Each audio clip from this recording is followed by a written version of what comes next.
Rahimakumullah, kita bersyukur bersua dalam keadaan sehat walafiat, dan pertemuan kita pada pagi hari ini adalah menyimpang atau keluar dari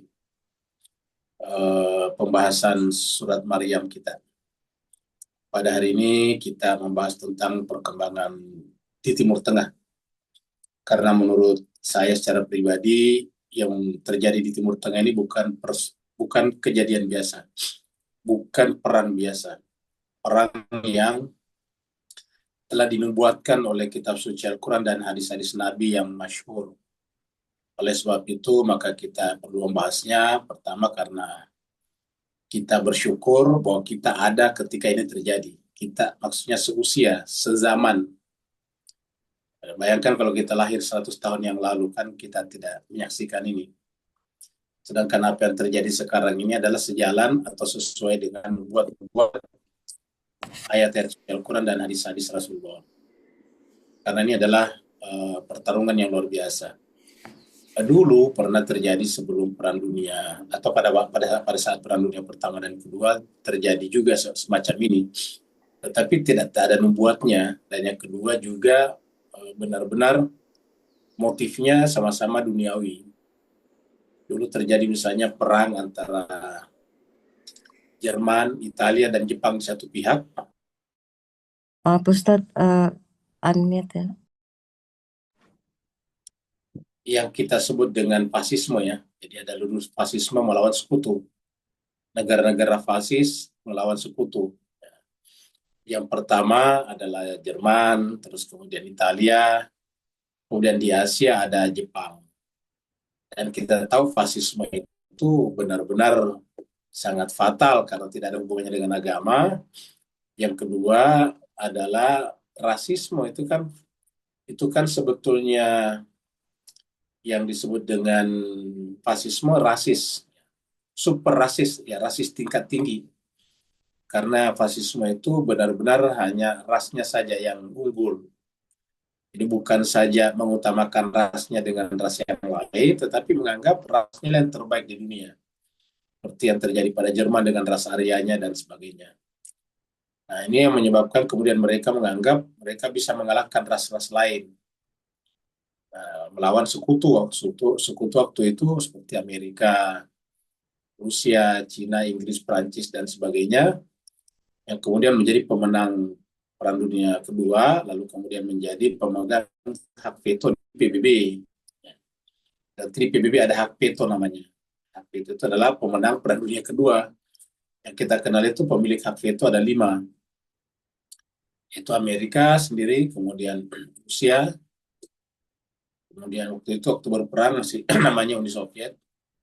Dan ketiga adalah Inggris, Prancis, lalu kemudian siapa 5 itu ya Italia.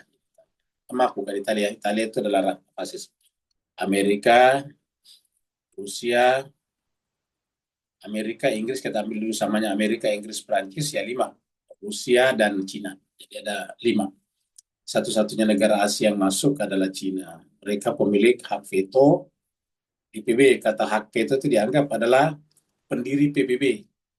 Karena pendiri PBB atau pemenang Perang Dunia Kedua, lalu kemudian mereka memiliki hak istimewa. Kalau dia tidak setuju, maka keputusan PBB atau resolusi PBB tidak diterima. Sebagaimana Donald Trump sekarang juga bikin BOP, Board of Peace. Cuma kalau BOP ini Board of Peace bukan karena kemenangan perang, tetapi keinginan Donald Trump sendiri. Pemiliknya Donald Trump, penguasa tunggalnya Donald Trump, pokoknya tidak ada yang lain kecuali Donald Trump. Dan namanya peace, tetapi kerjanya nyerang negara orang, bahkan membunuh kepala negara orang. Nah, jadi jemaah sekalian, itu yang terjadi. Sekarang beda, karena sekarang ini benar-benar satu negara, yaitu Iran, yang kita tahu pemimpinnya adalah seorang ulama, pemimpin tertingginya, basisnya agama dalam hal ini Islam, tapi kemudian melawan negara yang agresor, agresif, opresor juga, atau opresif, kemudian fasis juga, karena Israel itu memenuhi syarat untuk disebut fasisme. atau ke apartheid. Ya, kalau orang lain media kebanyakan menyebutnya apartheid. Kenapa? Karena mereka hanya mengunggulkan rasnya saja. Nah, jemaah sekalian, ini yang kita coba bahas pada kesempatan kali ini. Jadi pendekatannya adalah satu geopolitik, yang kedua adalah pendekatan kitab suci juga dan hadis. Kita lihat kebenaran ayat-ayat dalam Al-Quran. Ya. Paling tidak, kalau dikontekstualisasi ke sekarang. Mari kita masuk ke screen.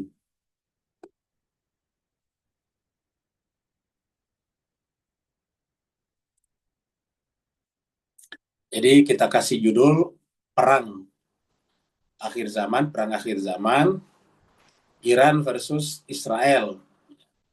Iran lawan Israel. Baru di bawahnya Amerika, maksudnya Israel itu didukung oleh Amerika, NATO, dan munafikin. Nah, kenapa kita menyebut munafikin ini? Karena kita merujuk kepada Al-Quran. Siapa nanti munafikin ya terserah. Tapi intinya Al-Quran membicarakan adanya munafikin di sana, di dalam ayat-ayat yang kita baca nantinya. Ya, dan di dalam Al-Quran nanti kita akan lihat ayatnya bahwa justru yang paling di bawah di neraka nanti itu yang paling rendah, paling dikerak adalah orang munafik. Itu Al-Quran menyebut begitu. Jadi kita kasih judul Perang Akhir Zaman, Iran lawan Israel, dalam hal ini didukung oleh Amerika, NATO, dan munafikin. NATO juga tentu tidak semuanya, tapi yang paling kuat nanti adalah terutama Inggris, Perancis, dan Jerman. Itu yang kelihatan. Kemudian nanti ada negara-negara Arab, tapi negara Arab nanti tergantung berpihak di mana. Sehingga apakah dia masuk kategori munafikin atau tidak, ya terserah pemihakannya nanti seperti apa. Nah, jadi kita lihat dulu apa namanya aktor-aktor berikut ini. Jadi kita lihat dulu aktor-aktor yang terlibat. Jadi aktor-aktor yang terlibat ini ada aktor protagonis dan ada aktor antagonis, kan berhadapan-hadapan ya. Dia juga versus juga, jadi berhadapan-hadapan. Jadi kalau perhatikan mas sekalian, kita bagi dua kolom ini besar. Di sini adalah aktor protagonisnya, ini adalah antagonisnya. Dan kita sampaikan bahwa aktor protagonisnya ini adalah Iran sebetulnya. Keterlibatan Cina dengan Rusia ini hanya lebih kepada psikologi geopolitik. Kenapa? Karena tidak terlibat secara langsung. Terkadang di masyarakat kita bahwa Iran itu dibantu teknologi atau kadronya misalnya oleh Rusia atau Cina. Ini kan terbalik ya. Justru Rusia yang dibantu oleh Iran dalam perang melawan Ukraina. Jadi Rusia itu menggunakan drone-drone Shahed ya, buatan Iran untuk Ukraina. Dan terbukti sekarang drone-drone itu luar biasa. Karena drone Shahed ini ada yang kecepatannya sudah mencapai 500 km per jam. Jadi cepat, termasuk cepat, hampir menyamai pesawat komersial. Dan dia terbang rendah, jadi terkadang tidak bisa dijangkau oleh radar. Kita lihat bahwa di kedutaan Saudi kemarin, kedutaan Amerika di Saudi kan meledak, itu kan diserang oleh drone. Nah, kemudian Cina juga begitu. Cina sebetulnya tidak membantu dia secara langsung. Ya yang dibantu paling misalnya bahan-bahan dasar pembuatan bahan bakar bahan bakar padat. Itu kan rudal-rudal jemaah sekalian menggunakan bahan bakar padat ya. Jadi menggunakan bahan bakar padat, tidak menggunakan bahan bakar cair. Di bahan bakar padat seperti kalau kita bikin lilin misalnya, lilin itu kan bahan bakarnya padat ya. Jadi lilin itu adalah bahan bakar padat. Jemaah sekalian sebagai supaya kelihatan ya, kita ambil dulu gambar di sini. Simpan di sini supaya kelihatan ada orang yang ngomong daripada tidak kelihatan orang yang ngomong.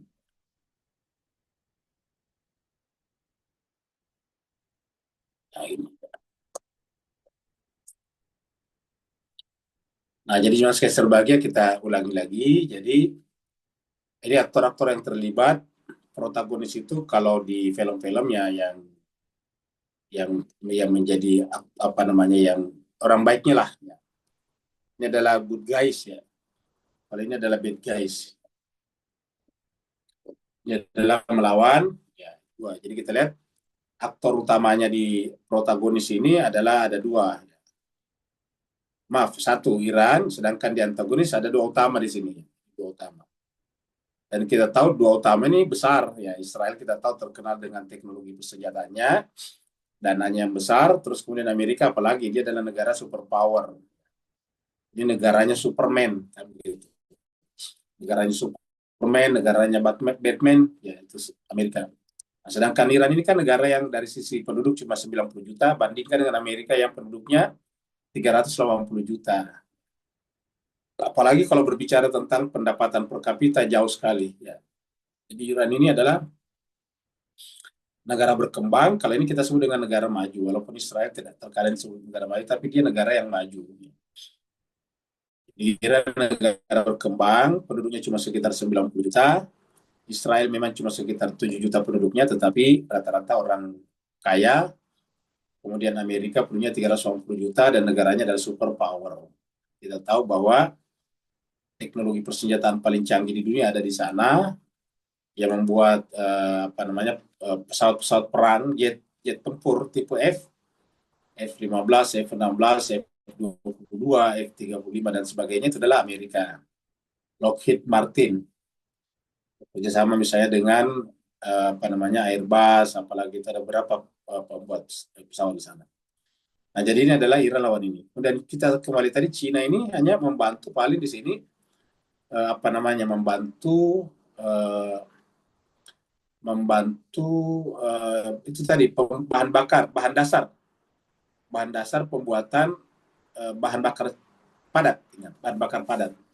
Tadi kita ceritakan, kalau jemaah sekalian, Bapak Ibu masih ingat dulu, masih ingat kita punya mobil yang pakai minyak, bensin, nah itu namanya bahan bakar cair, ya, bahan bakar cair. Sedangkan kalau jemaah sekalian menggunakan lilin, menyalakan lilin, itu namanya lilin bahan bakar padat. Ya.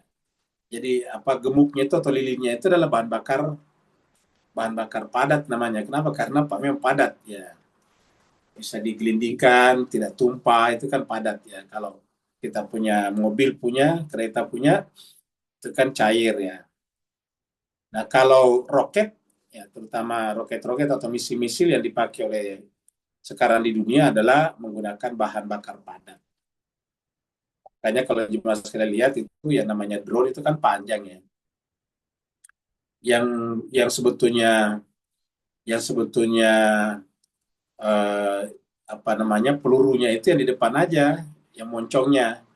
Yang di belakang itu yang panjang itu hanya merupakan semacam tangki bahan bakar, cuma bahan bakar padat. Itu nanti kalau lama-kelamaan dia kosong, hilang habis isinya. Nah, tinggal nantinya panjangnya berarti berbanding lurus dengan banyaknya bahan bakar. Nah, kalau mau panjang berarti dia jauh juga jauh juga jangkauannya. Nah, jadi kesimpulannya Cina membantu itu, Rusia justru mendapat teknologi dari Iran dengan membeli drone-drone Shahed dipakai di Ukraina. Nah, memang ada informasi bahwa Rusia mengirim misalnya F-35, kemudian S-300, S-400 ke Iran. Begitu juga Cina mengirim J berapa gitu untuk menangkal pesawat-pesawat tempur. Ya, jadi tandingannya Patriot, THAAD dan sebagainya. Itu kan THAAD Patriot adalah rudal-rudal pencegat rudal, penembak rudal. Nah, jadi bergerakan begitu. Tapi kalau kita lihat ini kan pesawat tempur mereka juga masuk. Jadi maksud saya masuknya pesawat-pesawat tempur Israel dan Amerika kan menunjukkan bahwa tanda tanya apa benar ada S-300 atau S-400 di sana. Jadi kesimpulannya ini adalah aktor protagonis tetapi pasif. Kita anggap saya pasif ini. Jadi lebih mendukung Iran secara psikologis, psikopolitik saja. Semacam psikopolitik yang untuk menghadapi mereka ini. Karena tidak mungkin juga Cina, ada yang mengatakan kapan Cina terlibat? Nggak mungkin. Cina itu bukan negara tukang perang. Cina itu adalah pedagang, negara pedagang. Yang namanya pedagang itu memperbanyak teman sebanyak-banyaknya. Jadi kerjanya perbanyak teman. Kenapa? Karena Cina juga menjual barang teknologi kepada Israel, juga menjual kepada Amerika. Jadi Israel, Amerika adalah juga pasarnya Cina. Jadi jangan berharap Cina tidak bersahabat dengan Israel, itu tidak mungkin. Ya, ada di Cina juga ada kedutaan besar Israel. Sebagaimana juga Cina punya kedutaan di Israel. Israel punya kedutaan di Cina, di Beijing, dan begitu juga Cina punya di Tel Aviv. Nah, jadi Cina itu ada di mana-mana. Nah, cuma memang berkenaan dengan Iran, Cina cukup berkepentingan. Kenapa? Karena boleh dikata sumber energi terbesarnya dia minyaknya dari Iran sekarang. Apalagi dalam kondisi Selat Hormuz ditutup, tentu satu-satunya yang bisa mengirim minyak keluar cuma Iran. Jadi kalau Selat Hormuz sekarang ditutup, maka yang tidak terdampak itu Cina. Kenapa? Karena Cina bisa ngambil dari Iran. Ya, tidak apa karena Iran bisa tentu bisa lewat. Nah, sedangkan Rusia sendiri penghasil minyak dan gas terbesar, ya. Salah satu penghasil minyak dan gas terbesar.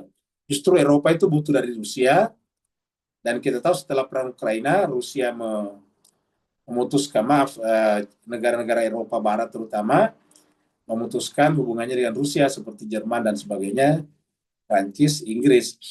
Sehingga sekarang mereka sangat bergantung kepada Teluk sebetulnya, negara Teluk. Ya, kepada UAE misalnya, kepada Saudi, kepada Bahrain, dan sebagainya. Mereka butuh dari sana. Karena dari Rusia ini tidak ada lagi kan, sudah diputus. Nah, maka setelah sekarang Selat Hormuz ditutup oleh IRGC, maka otomatis ya harapannya tidak ada lagi. Kalau dia berharap dari Amerika tidak banyak. Amerika juga cuma minyak-minyak itu yang diambil dari Venezuela. Kita sebutnya minyak colongan juga dari Venezuela. Sedangkan sumber minyaknya Amerika di Teluk Meksiko kan sudah tidak banyak.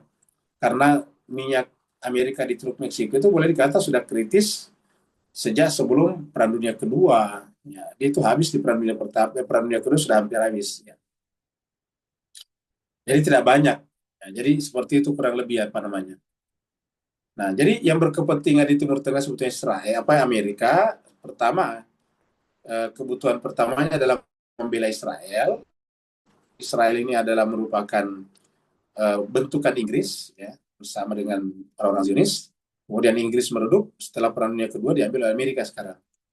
Sedangkan Amerika berkepentingan dengan negara-negara Teluk karena minyaknya tadi. Ya, ingat, minyaknya. Jadi kekayaan Amerika kebanyakan dari Teluk, diambil dari sana dan dijual juga. Nah, seperti kita tahu bahwa negara-negara di Teluk itu disebut dengan negara petrodolar. Apa itu petrodolar? Yaitu bahwa setelah pidato Nixon, Presiden Amerika pada tahun 71, yang yang melepaskan yang melepaskan keberpasangan dolar dengan emas, kan, kemudian dilepaskan tuh, ya, dilepaskan dan disebut dengan pidato shock Nixon. Lalu kemudian emas naik kencang, terus kemudian dolar turun, kan begitu. Kalau naik emas berarti dolar turun, ya, nilai dolar turun. Jadi kalau jemaah sekalian melihat sekarang harga emas naik, sebetulnya itu dolar yang turun. Jadi dolar Amerika itu melemah harganya. Nah, untuk menahan pelemahan dolar Amerika ini, maka kemudian dia butuh backing, dia butuh pairing namanya. Nah, maka kemudian menemukan pairingnya pada emas hitam. Tadinya emas kuning, sekarang emas hitam. Namanya minyak. Pada perusahaan-perusahaan minyak di mana? Di Teluk. Maka negara-negara di Teluk disebut juga dengan petrodolar. Dan kita tahu jemaah sekalian bahwa perusahaan minyak, sumur minyak terbesar di Saudi dan perusahaan minyak terbesar di Saudi namanya Aramco. Aramco itu adalah singkatan daripada Arab America Company. Jadi itu adalah Amerika sebetulnya punya. Nah, minyak-minyak itu kebanyakan lewatnya di Selat Hormuz, sekitar 20-30%, atau ada yang mengatakan sepertiga dari minyak dunia itu lewat Selat Hormuz, karena penghasil minyak terbesar ada di Teluk Persia situ. Nah, itu yang kepentingan Amerika. Sedangkan kepentingan Israel adalah eksistensial. Dia ingin membangun Israel Raya yang bukan hanya terbatas pada yang ada sekarang. Makanya Israel tidak akan pernah mengakui Palestina dengan Gaza sebagai bagian daripada Palestina. Maksud saya Gaza dengan tepi barat sebagai wilayah Palestina. Karena ya Israel, bagi Israel Palestina tepi barat dan Gaza ya wilayah dia. Coba pergi ke sana, ke Palestina atau ke tepi barat yang ibu kotanya Ramallah itu dan Gaza. Ya mata uang dipakai di sana kan shekel juga. Shekel itu mata uangnya Israel. Yang memungut pajak daripada masyarakatnya Israel juga baru diberikan kepada Palestina dan bisa ditahan oleh Israel. Ya. Jadi seperti itu. Jadi Israel Palestina itu sebetulnya secara de facto sudah berada di bawah Israel. Secara de facto. Cuma tinggal secara de jure aja diakui oleh PBB itu Palestina. Itu juga diakuinya baru-baru kan. Seperti itu. Nah, jadi dengan demikian itu Israel tidak akan pernah mengakui karena Israel itu bagi dia wilayahnya tidak terbatas pada yang sekarang yang beribu kotakan pada Tel Aviv, tapi masuk wilayahnya Gaza dan tepi barat. Bahkan rencananya akan masuk semua Lebanon, Suriah, Yordania. Nanti diambil sedikit-sedikit namanya Israel Raya, the Greater Israel, ya, Israel Raya. Nah, jadi mereka adalah perjuangan eksistensial di sana secara wilayah. Kalau Amerika lebih kepada geopolitik saja, finansial dan politik. Tapi mempunyai kepentingan yang sama. Maka kemudian mereka sama-sama melawan yang tidak setuju dengan ini. Ya. Nah, inilah aktor utamanya di antagonis. Kemudian didukung di belakang di Perancis, Inggris, Jerman. Nah, kita lihat Perancis, Inggris, dan Jerman ini dukungannya belum langsung sekarang. Ya. Kalau misalnya dipakai pangkalannya misalnya kemarin di Inggris di Siprus. Siprus kemudian disikat sama Iran kan. Lalu kemudian mereka negara yang lain ini berpikir terutama yang negara-negara yang tidak masuk di sini seperti Italia, Spanyol itu kemudian menolak untuk pangkalannya digunakan oleh Amerika dan Israel untuk menyerang Iran karena dia tidak ingin menjadi sasaran empuk dari rudal-rudal Iran. Nah, kemudian yang terlibat lagi yang lain ini negara-negara Arab ini semuanya Arab ini cuma sekalian ya. Nah, Irak, walaupun Irak itu juga adalah mayoritas mayoritas bermazhab Ahlul Bait Syiah, tapi kita tahu di sana kan bermarkas Amerika. Ada di Erbil, daerah Kurdistan, Kurdi. Kemudian ada di Ainul Asad yang dulu waktu habis Sulaimani dibunuh itu dibombardir sama Iran juga. Nah, jadi kesimpulannya Irak ini ada di sana. Tapi apakah pemerintah Irak akan membantu Amerika Serikat? Kayaknya tidak mungkin. Tetapi cuma pasif. Dia akan pasif. Kenapa? Karena dia juga secara politik berada di bawah tekanan Amerika karena setelah Saddam Hussein dijatuhkan oleh Amerika, otomatis Amerika mengatur negara itu. Bahkan negara ini boleh dikatakan konstitusinya didiktekan oleh Amerika dengan pembagian berdasarkan kuota suku dan mazhab seperti yang terjadi di Lebanon juga. Lebanon kan berdasarkan suku mazhab ya. Yang presiden harus dari misalnya Kristen, Maronit, kemudian Sunni harus jadi perdana menteri misalnya, kemudian yang ketua parlemen ini ya misalnya. Jadi ada pembagian. Jadi Irak juga begitu. Irak. Jadi kalau Irak secara pemerintah untuk terlibat mungkin enggak. Cuma memang yang bisa Kurdi, tetapi Kurdi juga dia baru wilayah otonom, bukan negara. Kemudian Yordania, kalau Yordania bisa ini negara. Ya. Dan kita tahu ini Yordania dan beberapa negara ke bawah sini sering sekali mengulang kata-kata kami tidak ingin udara kami digunakan untuk berperang. Tetapi mereka tidak punya bukti bahwa mereka pernah mencegat pesawat tempur atau rudal-rudal daripada Israel. Tapi sebaliknya kalau rudal dari Iran, mereka cegat seperti di Yordania kemarin. Ya. Nah, jadi ini Yordania ada pangkalan Amerika di sini, di Yordania ada, di Qatar ada, di Saudi ada, di Bahrain ada, di UAE ada, di Kuwait ada, di Yaman ada. Tapi ingat yang kita bicarakan di sini Yaman Selatan ya, bukan Yaman Utara. Kalau yang sana yang mayoritas Saudi lain lagi cerita. Tapi ingat, Yaman sekarang terbagi dua. Ya. Yaman yang dipakai Houthi itu adalah sepertiga dari total negara Yaman. Jadi lebih besar di selatan. Cuma kuat secara militer Yaman Utara yang Houthi itu. Tetapi yang selatan itu sekarang diperebutkan oleh Saudi dengan UAE. Ingat. Jadi diperebutkan oleh Saudi dan UAE. Jadi kalau di di selatan itu diperebutkan Saudi sama UAE di sini. Yaman Selatan. Jadi mereka sendiri ribut di sana. Tetapi sama-sama melawan melawan Yaman dari sisi Houthi yang anti terhadap Amerika dan Israel. Jadi itu lucunya. Jadi di sana mereka dua berebut antara Saudi dengan UAE di Yaman Selatan, tetapi dua-duanya anti terhadap Houthi. Waktu dulu menyerang Houthi, dua-duanya bekerja sama. Nah, jadi kesimpulannya ini sekarang ada markas-markas, ada base, ada pangkalan-pangkalan militer Amerika, dan yang paling besar itu Bahrain yang kemarin disikat ya. Di Bahrain kemarin paling besar ini ya, karena Bahrain di sini bahkan di sana Mossad punya markas ya. Karena ya, setelah Bapak Ibu masih ingat dulu waktu masa jabatan Donald Trump yang pertama itu kan Donald Trump dipimpin oleh menantunya Jared Kushner itu membentuk apa yang disebut dengan Abraham Accord. Masih ingat dulu Abraham Accord. Nah, di antara penandatangan Abraham Accord pertama itu adalah Bahrain, dan Bahrain juga yang paling pertama membuka hubungan diplomatik, hubungan kedutaan dengan Israel. Jadi di Israel ada kedutaannya Bahrain, ya, dan di Bahrain ada di Manama, kedutaan Bahrain kan namanya Manama. Di Bahrain ada juga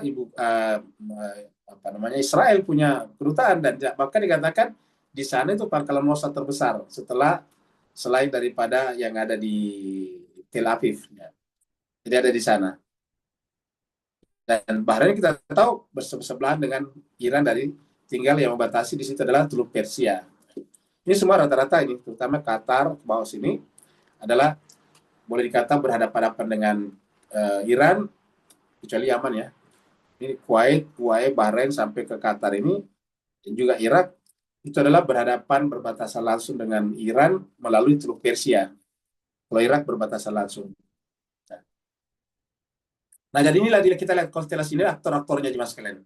Nah, jadi kita tempatkan ini di sini karena minimal mereka ini menjadi pangkalan Amerika dan Israel juga untuk menyerang Iran. Jadi kita masukkan di aktor antagonis, ya ini negara-negara Arab.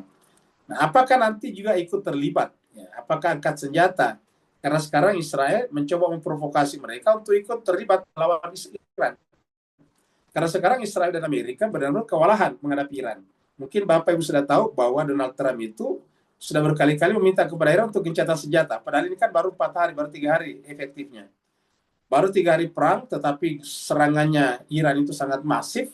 Beda dengan bulan Juni tahun 2025, yang 12 hari itu. Ini masif sekali.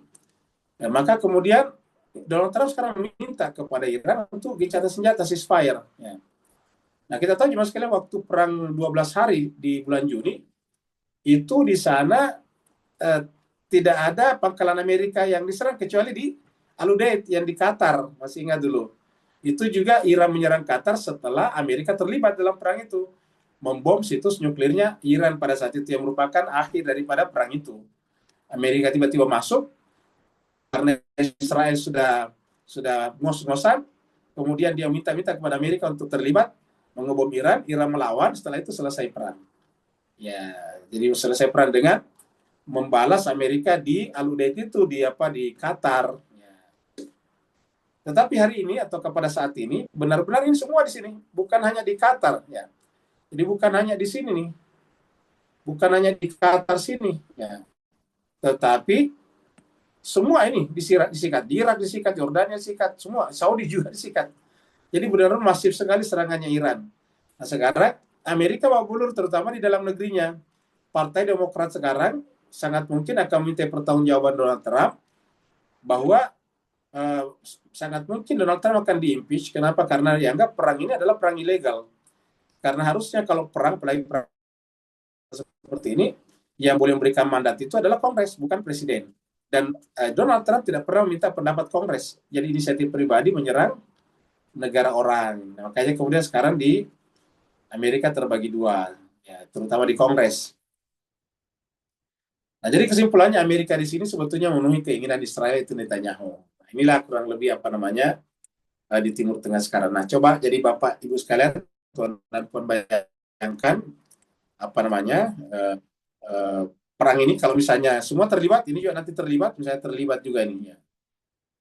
Kalau terlibat semua ini, maka ini akan menjadi benar-benar perang besar ya. Bisa dikatakan perang dunia melawan satu negara. Tapi ada yang mengatakan kapan Cina terlibat dengan Rusia? Saya pikir tidak mungkin. Pertanyaannya tidak realistis. Tidak mungkin Rusia terlibat, tidak mungkin Cina terlibat.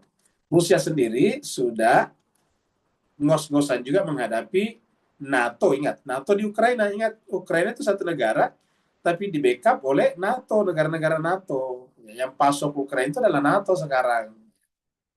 Jadi Rusia juga menghadapi banyak negara di Ukraina, dan itu butuh sumber daya yang besar juga.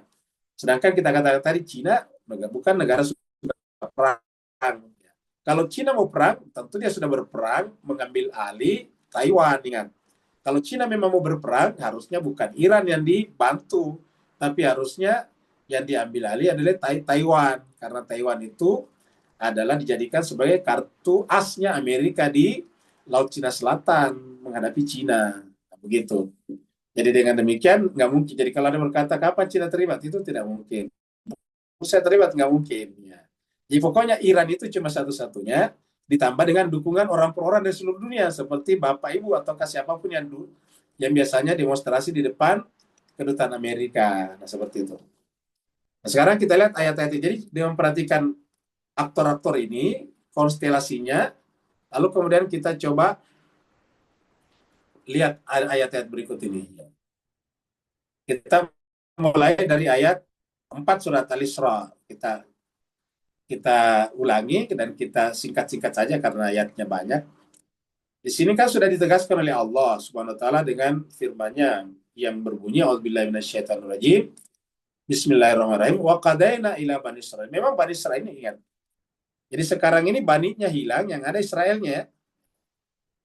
Tapi yang namanya Israel sekarang ini ditempati oleh bani Israel.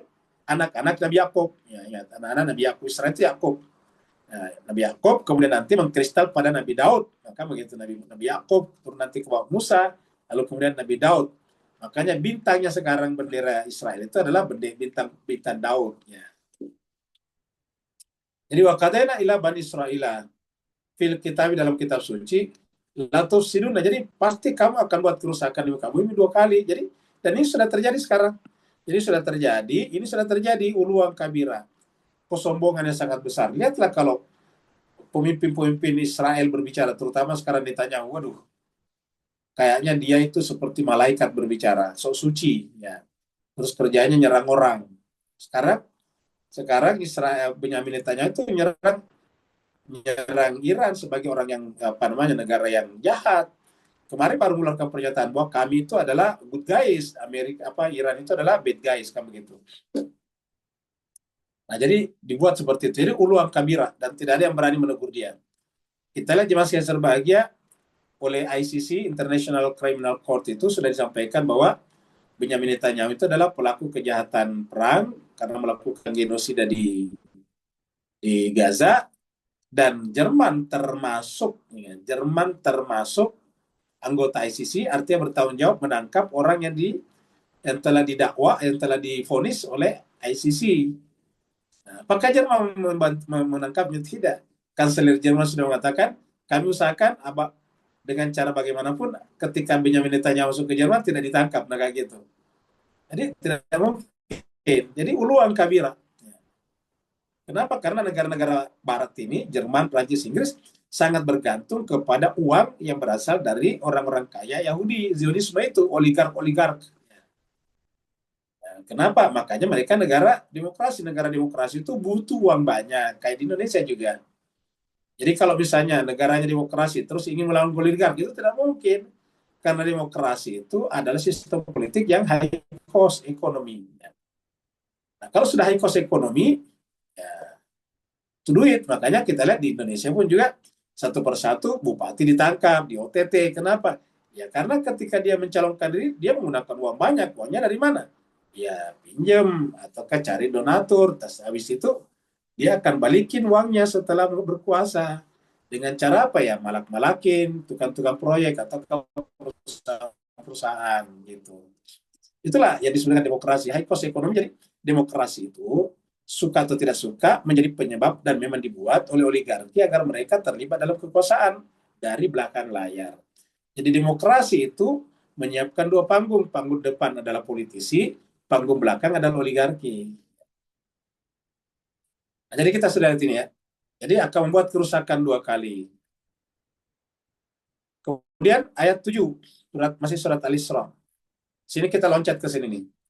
Fa'idza ja'a wa'dul akhirah, dan ketika datang janjian terakhir ini, ketika datang janjian terakhir, wa'dul akhirah, janjian terakhir.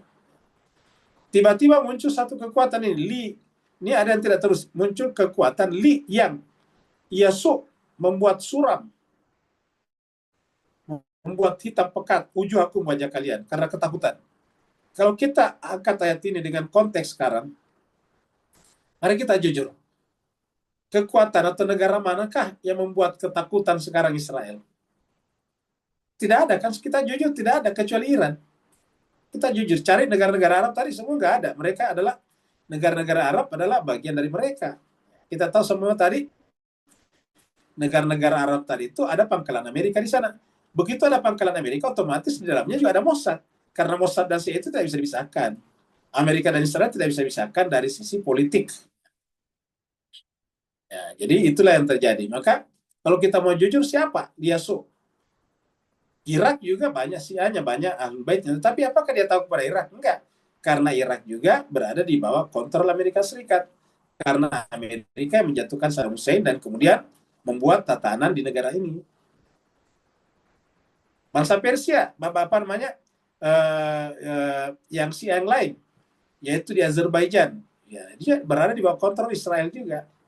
Jadi satu-satunya negara adalah Iran, yang merupakan pusat kerajaan Persia lama dulu. Liyasu wujuhakum. Dan akhirnya ada kekuatan yang membuat suram. Kalau di sini terjemahnya, apabila datang, lihat ini Mas di bawah. Apabila datang satu kuman kejahatan yang kedua, kami bangkitkan musuhmu untuk menyuramkan wajahmu. Kami bangkitkan musuhmu. Nah, siapa yang dibangkitkan musuhnya Israel di sini? Yang menyuramkan wajahnya. Lalu nanti akan masuki Masjidil Aqsa. Tidak ada, kita harus akui tidak ada. Turki tidak mungkin. Turki juga ada hubungan diplomatik dengan Israel. Ingat, di Turki itu ada kedutaan besarnya Israel dan beberapa lembaga intelijennya Turki juga dilatih oleh Mossad. Seperti itu. Jadi kita lihat satu-satunya negara, terutama yang Islam, adalah Iran. Ya, kalau kita lihat di sini. Jadi kalau kita anggap ini Yasu ada sini kekuatan, ya cuma yang bisa kita lihat ada cuma Iran sekarang ini. Ini kita lihat ya. Dan dengan benar-benar Iran berhadapan pada Israel tadinya di ayat tadi, di ayat 4, Bani Israel. Nah, ini yang kita saksikan di akhir zaman. Artinya sesuai dengan prediksi Al-Quran.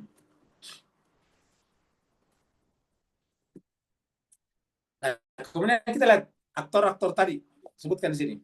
Wa zayyana lahumus syaitan, dan kami jadikan indah bagi syaitan. Apa syaitan membuat ini? Syaitan membuat indah ini, indah amal-amal perbuatan mereka. Nah, jemaah sekalian berbahagia, syaitan ini siapa? Yang di pohon-pohon terbang itu bukan. Syaitan itu adalah manusia yang menjalankan agenda-agenda iblis. Itu manusia. Negara juga bisa. Artinya negara yang program-programnya seperti syaitan. Dan seperti iblis ya, syaitan. Nah, kalau kita tanya Imam Khomeini dulu, maka syaitan itu dua. Syaitan besarnya adalah Amerika, syaitan kecilnya adalah Israel, kan begitu. Kalau Imam Khomeini dulu.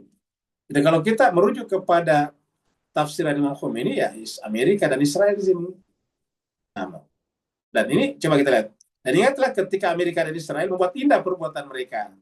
Jadi artinya apa? Perbuatan-perbuatan mereka itu seperti demokrasi dan sebagainya itu dianggap indah oleh mereka. Ya. Cobalah Bapak, Ibu, Tuan, dan Puan pikirkan.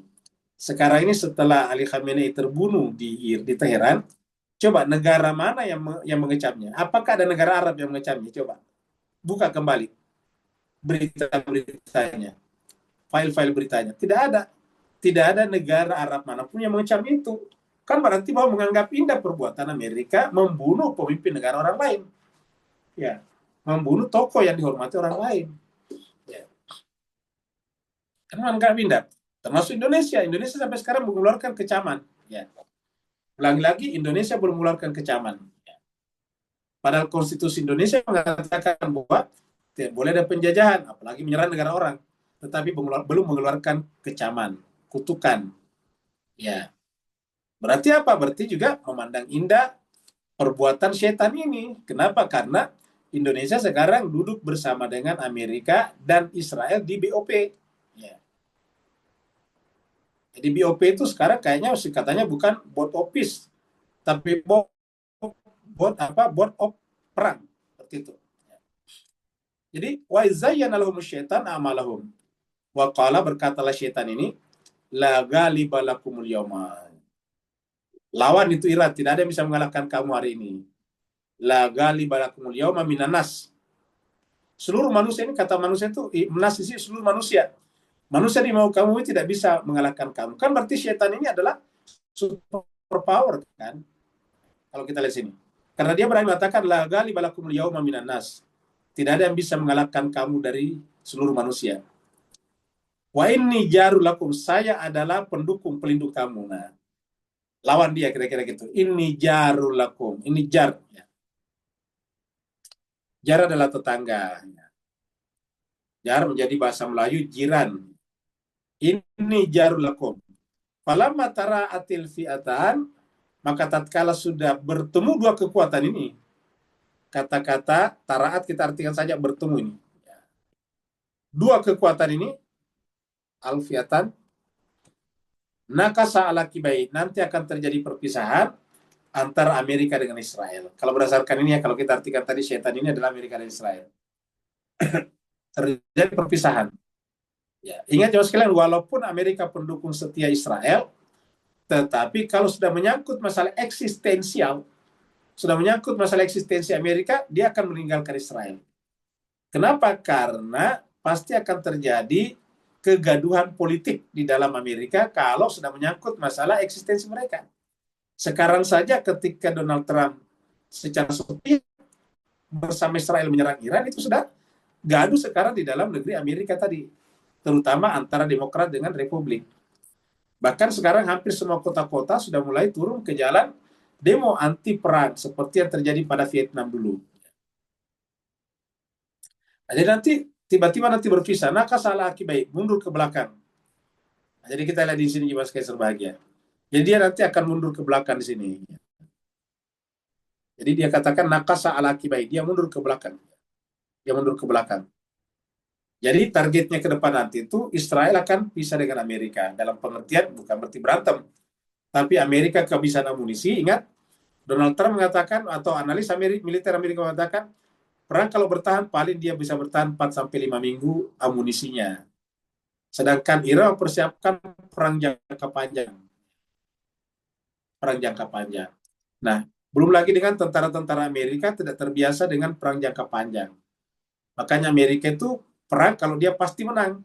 Kenapa? Karena tentara-tentara mereka itu sudah terbiasa hidupnya di tempat-tempat yang mewah, yang ramai, di klub-klub malam, gitu. Dia ingin ke situ. Nah, sekarang kalau sudah berlama-lama, seperti contohnya misalnya Gerald R. Ford misalnya, itu kan para pelaut-pelautnya, para marinirnya itu kan sudah seharusnya istirahat. Tapi diperpanjang kembali Donald Trump, dan mereka sudah mulai banyak komplain. Mereka pengen berjumpa dengan keluarganya, dengan anaknya, dan sebagainya. Tapi mereka dari Karibia langsung dikirim ke Timur Tengah. Ya. Jadi kita lihat akan berpisah.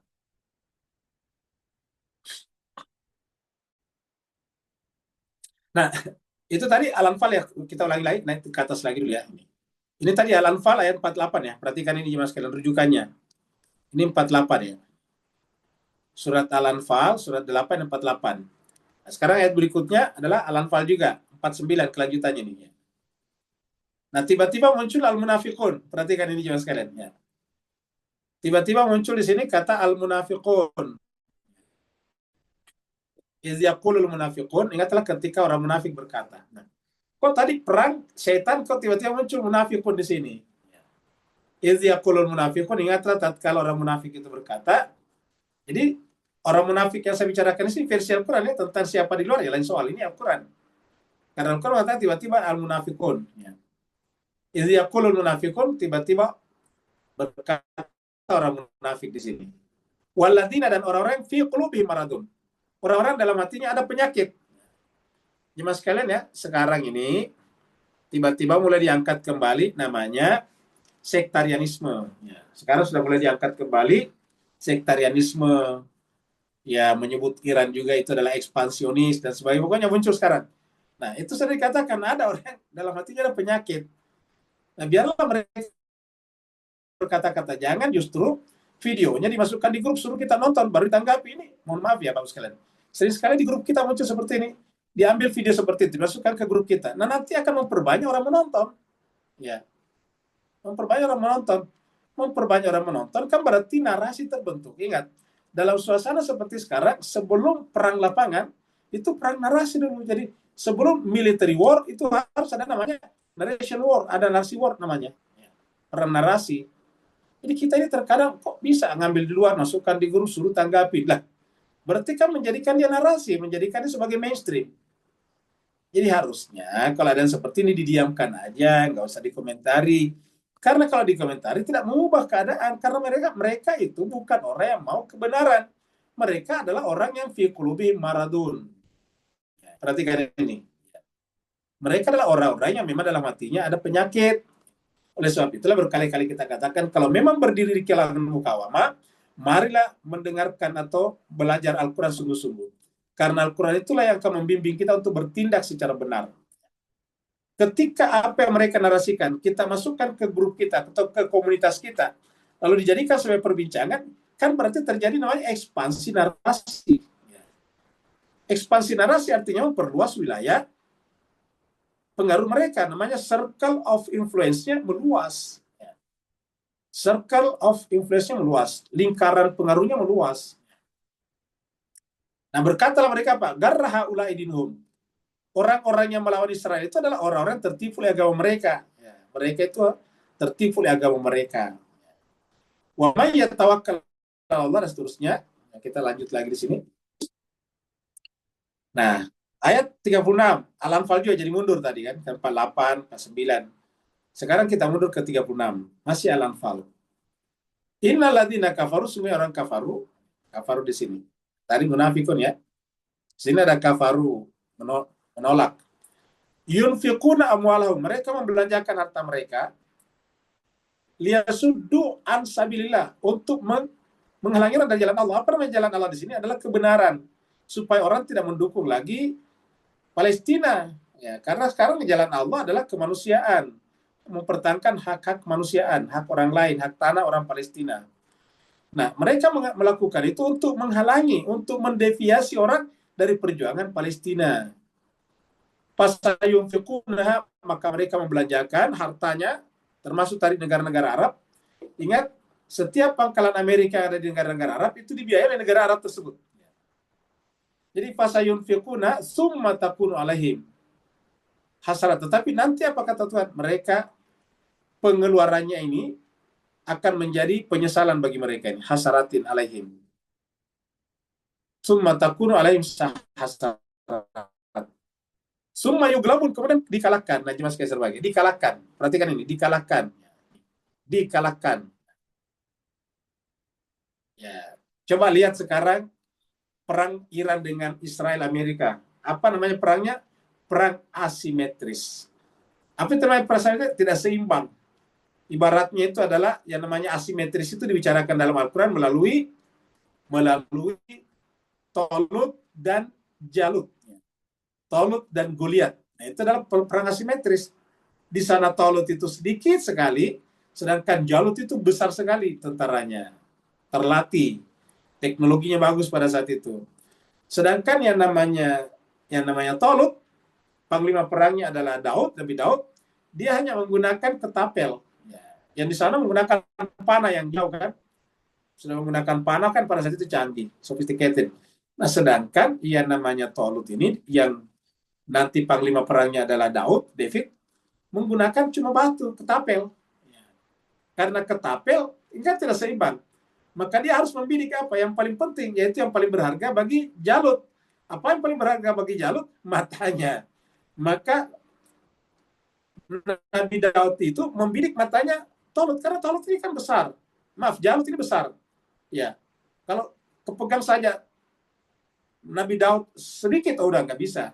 Maka caranya adalah pakai ketapel bidik apa matanya. Nah, itu contoh adalah perang asimetris. Jadi perang asimetris dalam Al-Quran sudah ada antara Jalut dan Goliat, Jalut dan Tolut. Nah, sekarang kita lihat satu pencegat rudal daripada Amerika dan Israel, terutama negara-negara yang ada pangkalan Amerika di sana, itu kan di sana ada THAAD, ada Patriot. Itu satu rudal Patriot itu harganya sekitar 4 juta US dollar. Ingat, 4 juta. 4 juta dolar Amerika. Nah, sedangkan drone-nya Iran yang dimajukan duluan itu harganya cuma apa? Harganya cuma 20.000 US dollar. Jadi kalau satu drone 20.000 US dollar ditabrak atau dihentikan oleh satu rudal pencegat katakanlah Patriot, harganya 4 juta, apa yang terjadi kemudian? Yang terjadi adalah kerugian, kan begitu? Penyesalan. Ya, lihat ini ayat-ayat Al-Quran. Jadi inilah perang asimetris yang terjadi sekarang. Jadi ketika orang mengatakan bahwa teknik ini adalah baru, bukan. Di Al-Quran sudah disebutkan teknik asimetris. Ya. Nah, jadi kita teruskan lagi. 37 tadi, 36, 37. Nah, sekarang untuk apa dua ini berhadapan-hadapan? Liyamiza Allahul khabisa minat thayyibi wa yaj'alal khabisa ba'duhu ala ba'din. Perhatikan. Supaya nanti untuk memisahkan. Jadi tujuannya Allah untuk memisahkan ini.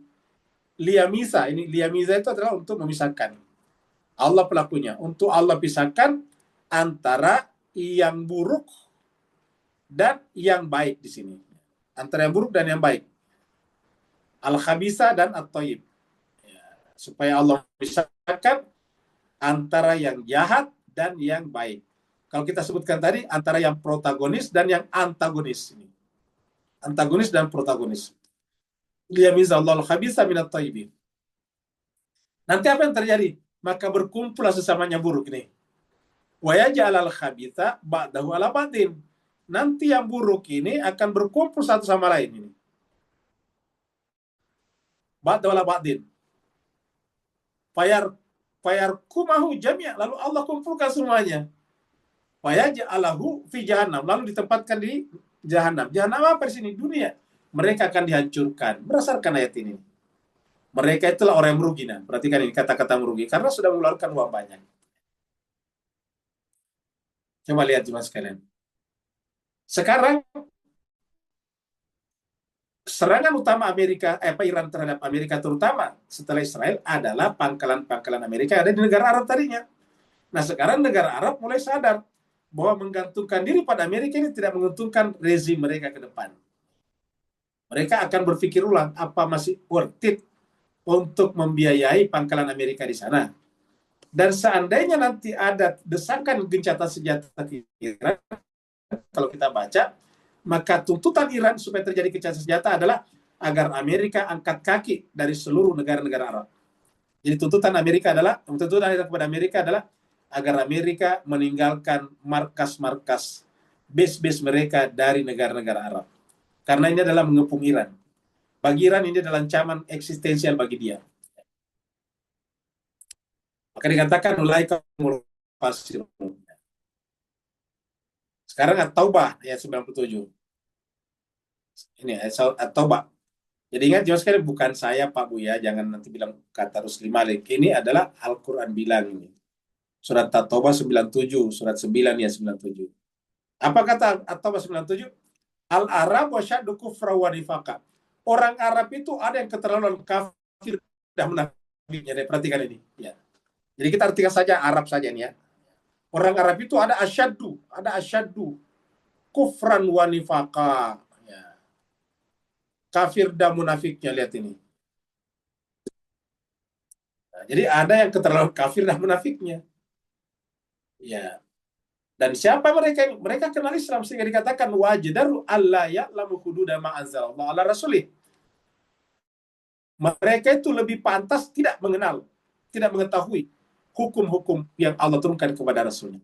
Kenapa? Karena menggunakan hukum-hukum itu hanya untuk melindungi kepentingan monarki, korupsi mereka.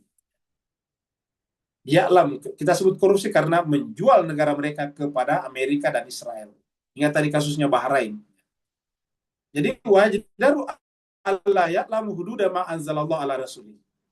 Nah, jadi kita sudah lihat sini al-Arab wasyaddu kufra wa nifaqa. Ini bukan saya bilang ya, ini Al-Qur'an bilang ya. Ada negara Arab yang keterlaluan kafir dan munafik-munafiknya ya. Jemaah sekalian, kita artikan ini negara Arab bagusnya karena kalau kita mengatakan orang Arab kan berarti pribadi ya. Ingat Islam itu tidak ada kecaman kepada ras manapun. Jadi negara saja ya. Jadi ada negara-negara Arab yang keterlaluan kafir dan munafiknya. Sekarang surat An-Nisa. Perhatikan surat An-Nisa ayat 145 ini ya. An-Nisa ini 145, ayatnya 155. Surat An-Nisa. Lagi-lagi bukan saya. Al-Quran mengatakan, Innal munafiqina fid darkil asfali minan nar. Walan tajid lahum nasira. Sungguhnya orang-orang munafik itu berada di tingkatan terbawah, di kerak paling bawah daripada api neraka. Jadi kan selama ini kita mengatakan yang paling buruk itu kan musyrik. Di dalam Al-Quran itu cuma dikatakan innasyirka lazulmun azim. Kesyirikan itu adalah kezaliman yang besar. Tetapi berkaitan dengan hukuman Allah di neraka, justru orang munafik paling di bawah ini. Innal munafiqina fid darkil asfali minan nar. Munafik itu berada di kerak neraka paling bawah. Asfal itu paling di bawah dari neraka. Dan mereka tidak akan menemukan lagi penolong. Walan tajid lahum nasira, tidak ada penolong. Kenapa? Amerika nanti kalah, coba. Siapa menolong dia? Coba Bapak Ibu sekalian, tuan puan, bantu kita sekarang berpikir. Kalau seandainya Amerika kalah, dia harus membongkar markas-markasnya atau base-base-nya di Timur Tengah, yang ada di Qatar, di Kuwait, dan sebagainya tadi. Terus negara-negara monarki ini siapa yang bantu? Terutama bantu supaya tidak dijatuhkan oleh rakyatnya sendiri. Jawabannya tidak ada. Amerika lah yang memelihara monarki ini. Karena monarki ini adalah diperas. Kira-kira begini nih. Sini minyak lo, gua ambil. Sekian. Kalau tidak, saya akan mendemokrasikan negara Anda. Saya akan melepaskan rakyat demonstrasi dan menjatuhkan monarki, kira-kira gitulah. Makanya kan kepada negara-negara monarki Arab, Amerika tidak pernah bicara tentang demokrasi. Karena masih mau bayar. Masih ada pembayaran. Kalau sudah tidak ada nanti pembayaran, gimana coba? Maka dikatakan, walan tajid lahum nasira. Mereka tidak menemukan lagi penolong.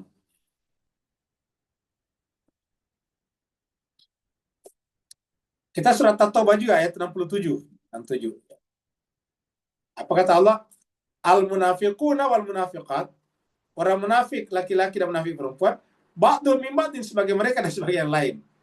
Ya'muruna bil munkar, mereka memerintahkan yang mungkar, wa yanhauna 'anil ma'ruf. Perhatikan Mas sekalian. Aslinya itu kalau orang beragama, al-munkar ini adalah dilarang, tapi ini justru ya'muruna bil munkar wa yanhauna 'anil ma'ruf. Harusnya kalau al-ma'ruf kan diperintahkan. Terbalik ini, ya'muruna bil ma'ruf munkar wa yanhauna 'anil ma'ruf. Persatuan itu kan harusnya adalah ma'ruf, perpecahan mungkar. Tetapi yang mereka kerjakan, Sunni dan Syiah tidak bisa bersatu. Nah, itu kan berarti mungkar itu. Mereka merintahkan kemungkaran. Sunni dan Syiah tidak boleh bersatu. Artinya harus perang saudara. Ini kan mungkar. Ya. Nah, mereka ya'muruna bil munkar wa yanhauna 'anil ma'ruf. Ya. Mereka itu bantu-membantu dari negara sana, lalu kemudian ustadznya sebagian begitu juga. Wa yaqbiduna aydiyahum, dan mereka menggenggam tangan mereka, maksudnya itu pelit terhadap Palestina. Kalau sekarang ini, mana bantu Palestina? Nasullaha panasyaw. Mereka lupa kepada Allah, maka Allah pun melupakan mereka. Baru kemudian, innal munafikin ini. Sungguhnya orang munafik itu adalah humul fasikun, adalah orang fasik. Jadi lagi-lagi orang munafik dibicarakan di sini. Dan kita sudah lihat di sini mereka terbalik. Ya'muruna bil munkar, harusnya kita membela Palestina. Israel itu mungkar, tetapi justru membangun hubungan dengan Israel. Palestina itu dimerdekakan ma'ruf, tetapi justru mereka diam seribu bahaya terhadap Palestina. Iran membela Palestina mati-matian, justru disesatkan. Ya, diserang mati-matian. Nah, inilah jemaah sekalian berbahagia. Kalau Bapak lihat ini, mereka itu adalah satu sama lain, sama. Ba'du min ba'di, mereka bantu-membantu. Ini bisa diartikan bantu-membantu sebagian terhadap sebagian lain. Coba lihat jemaah sekalian berbahagia. Begitu Iran menyerang markas-markas Amerika di negara mereka, mereka semuanya mengeluarkan kecaman kepada Iran dengan kata-kata ini adalah serangan pengecut. Luar biasa kan? Tapi kata-kata sekeras dan sekasar itu tidak pernah diucapkan kepada Israel ketika menyerang Palestina dan membunuh 70.000 rakyat Palestina yang Muslim dan Arab itu. Maksud saya orang Arab. Mereka diam saja. Begitu Iran menyerang markas Amerika di negara mereka, menyebut Iran sebagai pengecut. Luar biasa. Sementara mereka tidak mengeluarkan kecaman atas serangan Amerika dan Israel kepada pemimpin negara orang lain. Inilah yang kita saksikan. Coba perhatikan ayat ini baik-baik. Kemudian surat At-Taubah 8. Wa'adallahu munafiqina wal munafikati. Allah menjanjikan pada orang munafik dan laki-laki dan perempuan wal kufar. Nah, ketemulah di sini. Ini adalah al munafik laki dan perempuan, ketemu dengan di sini dengan al kufar. Ya, dua di sini. Kita anggap ini dua-duanya adalah aktor antagonis. Apa janji Allah? Nara jahannam khalidina fiha. Mereka akan merasakan akibat yang sangat parah, yaitu neraka jahanam. Hiya hasbum, itu cukup bagi mereka. Wala'anahumullah, dan Allah melaknat mereka. Walahum azabun muqim, dan mereka ada azab yang berkekalan. Masih surat Taubah 73. Nah, apa perintah Allah kepada nabinya ini? Bapak, Ibu, Tuan dan Puan, benar-benar catat ayat ini baik-baik. Kalau kita berjalan berdasarkan Al-Quran, berarti kita harus berjalan sesuai dengan ayat ini. Ini nabinya, ya ayuhan nabi, wahai nabi, wahai Rasulullah, wahai Muhammad, jahidil kuffara wal munafikin. Berarti sama-sama di sini. Ya. Perangilah, bersungguh-sungguhlah melawan, mengeliminir pengaruh kufar dan munafikin. Ingat, Amerika dengan Israel kita anggap kufar karena dia di luar Islam. Sedangkan yang negara Muslim tetapi membantu mereka kita sebut munafikin. Karena dia kelihatannya Islam, tapi kok berada di pihak Israel yang membunuh rakyat Palestina. Waglut alaihim, dan kalahkanlah mereka, tegaslah kepada mereka. Waglut alaihim. Bapak Ibu sekalian, ini bukan dari saya, ini dari Al-Quran. Ya ayuhan nabi, jahidil kuffar wal munafiqina waglut alaihim. Wa ma'wahum jahannam. Karena orang seperti itu tempatnya adalah neraka jahanam. Wa bi'sal masir, dan itulah tempat yang paling buruk. Dua kali, itu tadi surat At-Taubah. Tadi surat At-Taubah tadi sana ya. Ini tadi surat At-Taubah yang 73, ini beda. Surat At-Taubah itu surat 9. Nah, sekarang kita lihat surat berikutnya. Surat At-Tahrim, surat 66, berjauhan. Ayatnya 9. Isinya hampir sama. Lihat ini. Isinya, bunyinya hampir sama. Teksnya hampir sama. Ya ayuhan nabi, wahai nabi, jahidil kuffara wal munafiqina. Kurang lebih sama tadi.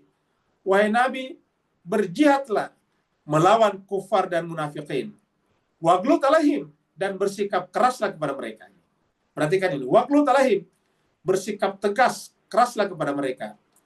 Wa ma'wahum jahannam, karena tempat mereka neraka jahanam. Wa bi'sal masir. Coba. Ada nggak bedanya ayatnya tadi? Hampir sama. Tidak ada bedanya kan? Dua ayat di surat yang berbeda, tetapi perintahnya sama. Ya ayuhan nabi. suruh perangi orang kufar. Ya ayuhan Nabi, ini surat At-Taubah tadi. Kemudian berikutnya tadi, ini adalah surat At-Tahrim. Sama juga. Al-Kuffara juga wal munafiqun di sini. Disuruh juga bersikap tegas kepada mereka, sama, tidak ada bedanya. Nah, jadi Mas Kaisar bahagia, inilah kalau kita bersikap berdasarkan Al-Quran, sikap kita harus seperti itu. Nah, sekarang terakhir suratnya, ayatnya, nanti setelah itu kita pindah kepada hadis Nabi. Hadis Nabi. Allah berfirman, wa ati Allah wa rasulah. Bapak, Ibu, Tuan, dan Puan, kita berharap ayat 46 surat Al-Anfal ini dicatat baik-baik. Karena ini pedoman kita di dalam menghadapi akhir zaman yang penuh dengan fitnah ini. Ingat, penuh dengan fitnah. Siapa yang mengatakan begitu? Nabi nanti di belakang, ada ayat hadisnya. Maka mari kita pegang ayat ini baik-baik. Ulangi lagi, mari kita pegang ayat ini baik-baik. Wa ati Allah wa rasulah. Taatlah kepada Allah dan Rasulnya. Jadi ingat, taat kepada Allah dan Rasulnya. Wala tanazau, dan janganlah berbantah-bantah. Ini larangannya. La tanazau, jangan kalian berbantah-bantahan. Berbantah-bantahan antara satu Ramadan, hari Rabu dan hari Kamis berbeda. Berbantah-bantahan karena satu Ramadan menggunakan ru'yah dan hisab. Ya. Berbantah-bantahan antara taqiyah dan tidak taqiyah. Berbantah-bantahan antara menerima dana dari Irak dan tidak menerima, coba. Ya. Al-Quran mengatakan, ati Allah Rasul, wala tanazau, jangan berbantah-bantahan. Artinya jangan suka berantem. Jangan suka kerjanya di grup cuma ribut melulu. Ya. Fatafshalu, karena membuat kalian menjadi gentar. Kalau kalian berbantah-bantah menjadi gentar. Jadi kalau ada orang yang suka bersikuku dalam diskusi, debat, itu tidak bisa membuktikan tanggung jawabnya. Itu cuma bicaranya doang yang besar seperti itu. Itu saya bilang, Al-Quran. Kalau ada orang suka berbantah-bantahan, fatafshalu, mereka itu adalah ketakutan kalau sedang menghadapi musuh. Wa tadhhaba rihukum, rehnya, spiritnya menjadi hilang. Reh itu secara bahasa angin ya. Kita artikan sini spirit. Semangat perjuangannya akan hilang. Jadi kalau kalian berbantah-bantahan, ingat, kalian akan menjadi gentar, menjadi penakut. Ya. Tidak takut, tidak berani mengambil risiko. Ya kelihatannya berani kalau tidak ada lawan, tidak ada musuh. Tapi begitu ada musuh, ya lari pontang-panting duluan. Yang paling pertama menyembunyikan wajahnya adalah dia. Ya, fatafshalu wa tazhaba rihukum. Apa kata Allah? Wasbiru, maka supaya tidak berbantah-bantahan, sabarlah. Ingat, sabarlah. Wasbiru, sabarlah. Ya, jangan suka berantem. Di grup terutama. Innallaha ma'as sabirin. Allah pasti bersama orang sabar. Innallaha ma'as sabirin. Allah bersama orang sabar. Jadi ayat ini permulaannya jangan berbantah-bantahan, ujungnya adalah innallaha ma'as sabirin. Sama dengan surat Al-Baqarah 153. Ya ayyuhalladzina amanu sta'inu bis sabri was shalah innallaha ma'as sabirin, kan begitu juga. Jadi inilah ayat-ayatnya. Sekarang hadisnya. Jadi Bapak sekalian, jadi kita mungkin sampai jam 7 ya. Jadi Bapak Ibu yang mau bekerja silakan jalan nanti mendengarkan rekamannya. Karena ini peristiwa Timur Tengah menurut saya peristiwa yang luar biasa. Karena ini peristiwa akhir zaman. Ini peristiwa luar biasa. Jadi kalau Bapak Ibu tahu kejadiannya, lalu kemudian mengikuti ayat-ayat dan hadisnya, itu luar biasa. Sekarang saya bacakan dulu hadis Bukhari ini. Ingat, hadis Imam Bukhari nomor 3097. 3097. Apa hadisnya? Sini ada hadis dari Zainab binti Jahsy radhiyallahu anha, karena di depannya ada Ummu Habibah binti Abi Sufyan dari Zainab. Jadi Ummu Habibah ini adalah anaknya Abu Sufyan, istri Nabi juga. Dia mendengarkan informasi ini justru dari Zainab binti Jahsy. Apa yang didengarnya? Anna Nabi sallallahu alaihi wasallam, bahwa Nabi SAW dakhala alaiha. Nabi masuk ke rumahnya. Rumahnya siapa? Zainab binti Jahsy. Fazian, dalam keadaan gemetar. kayak gemetar. Gemetarnya tentu bukan karena ketakutan, tapi karena kok bisa seperti ini, kira-kira gitulah. Ataukah memberikan tekanan bahwa ini akan benar-benar terjadi.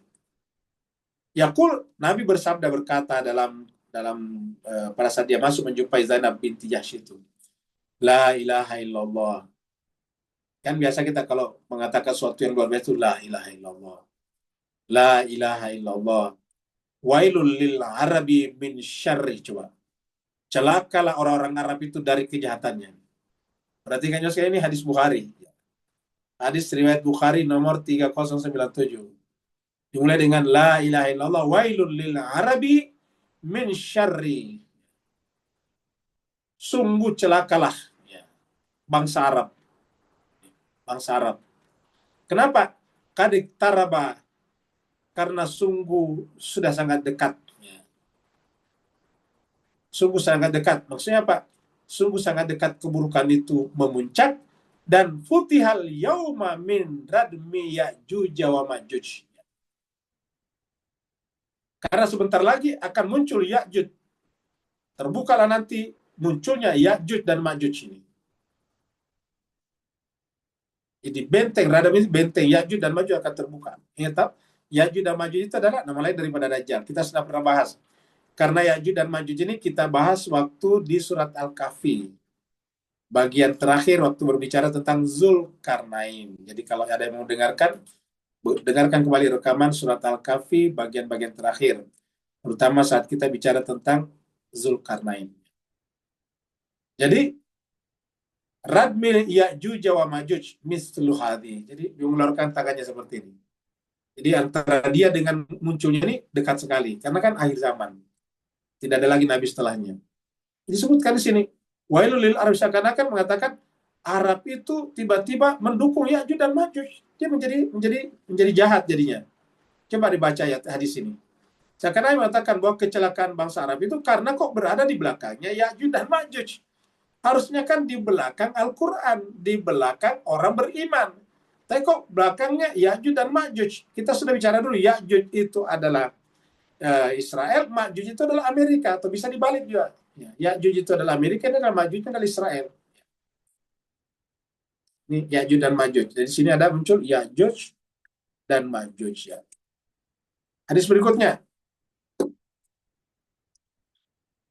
Nah, sekarang bahasa Arab tadi celaka, berarti akan diganti kan?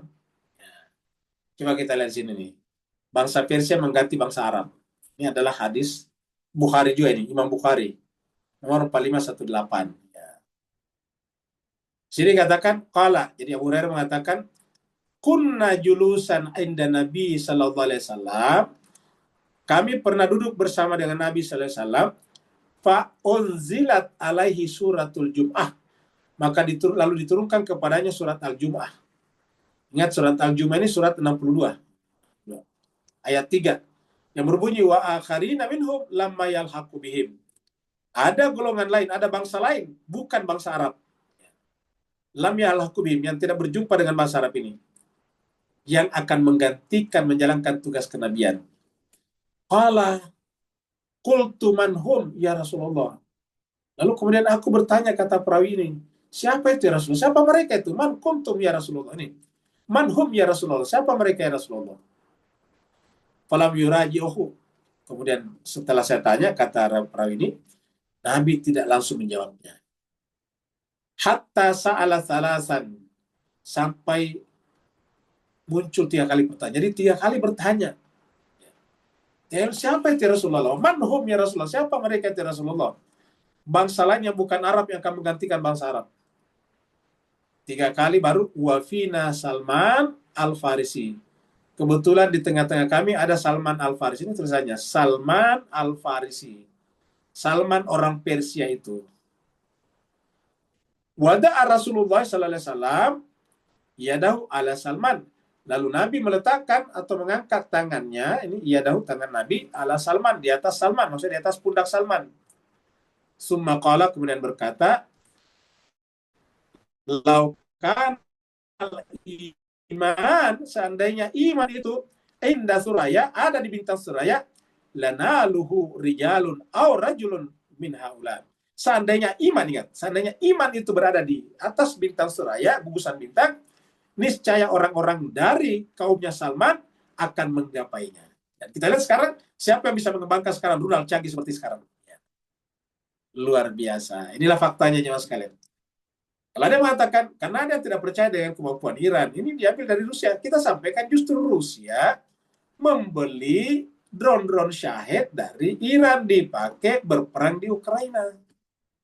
Cina bantu Iran hanya menjual bahan yang bisa digunakan menjadi bahan bakar padat. Bukan bahan bakar padat, tapi bahan yang bisa dibuat menjadi bahan bakar padat. Yang bikinnya nanti Iran juga. Nah, inilah jelas kesan bagian. Dan Iran ini adalah bangsa yang paling tua peradabannya. Nah, jadi ingat, hadis Bukhari. Itu tadi Bukhari ya, sekarang sama. Hadisnya hampir sama, tapi ini Muslim ini. Supaya kita sampaikan bahwa hadis ini sangat masyhur. Ini Muslim. Nomor 4619, kurang lebih sama ini jemaah sekalian ya. Jadi siapakah mereka itu? Nah, dikatakan ini, seandainya iman itu berada sama. Jadi bunyinya sama, tetapi beda perawinya, Muslim ini. Supaya saya sampaikan ini sangat terkenal, Bukhari Muslim. Kalau istilahnya muttafaqun alaihi, disepakati oleh dua syekhan, dua syekh hadis yang terkenal di kalangan Ahlus-Sunnah. Ya. Ini sebutkan. Ya, selalu disebutkan dulu Salman Al-Farisi, ini Salman Al-Farisi. Disebutkan dulu Salman Al-Farisi, baru dikatakan kelebihannya adalah seandainya iman, ingat iman ada di bintang Suraya, pasti orang Persia akan mencapainya. Perhatikan ya sekalian. Berikutnya lagi. Kekuatan iman bangsa sama tadi. Saya cuma judulnya saya ganti, tapi isinya sama ini. Ini Tirmizi. Jadi lagi-lagi sudah ada di Bukhari, di Muslim, kita cukup satu saja dari yang selain Bukhari Muslim yaitu Tirmizi. Semuanya sahih. Jadi sangat terkenal ini juga sekalian. Lalu kenapa kira-kira jarang diangkat ini? Karena ada keengganan untuk mengakui kemajuan bangsa lain.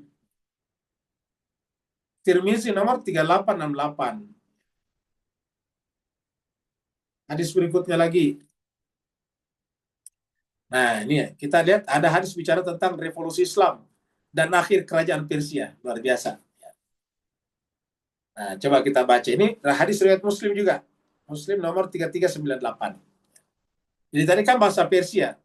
Bahasa Persia mana? Kan begitu. Maksudnya kapan? Nah, kita lihat di sini bahwa bangsa Persia akan menggantikan bangsa Arab itu adalah setelah terjadinya revolusi Islam. Nah, di mana ayatnya? Coba kita lihat di sini. Nah, jadi dikatakan ini dari Sa'ad bin Abi Waqqas. Mengatakan qala, ini qala di sini. Fakataba ilayya sami'tu Rasulullah sallallahu alaihi wasallam, ini ada yang menulis kepada Sa'ad bin Abi Waqqas, calling terpisah harusnya di sini ya. Qala di sini harus terpisah ya. Jadi kita lihat dulu di sini jemaah sekalian ya. Harusnya terpisah di sini. Ya begitu qala. Nah, jadi jemaah sekalian harusnya terpisah. Qala. Nah, jadi kita lihat di sini.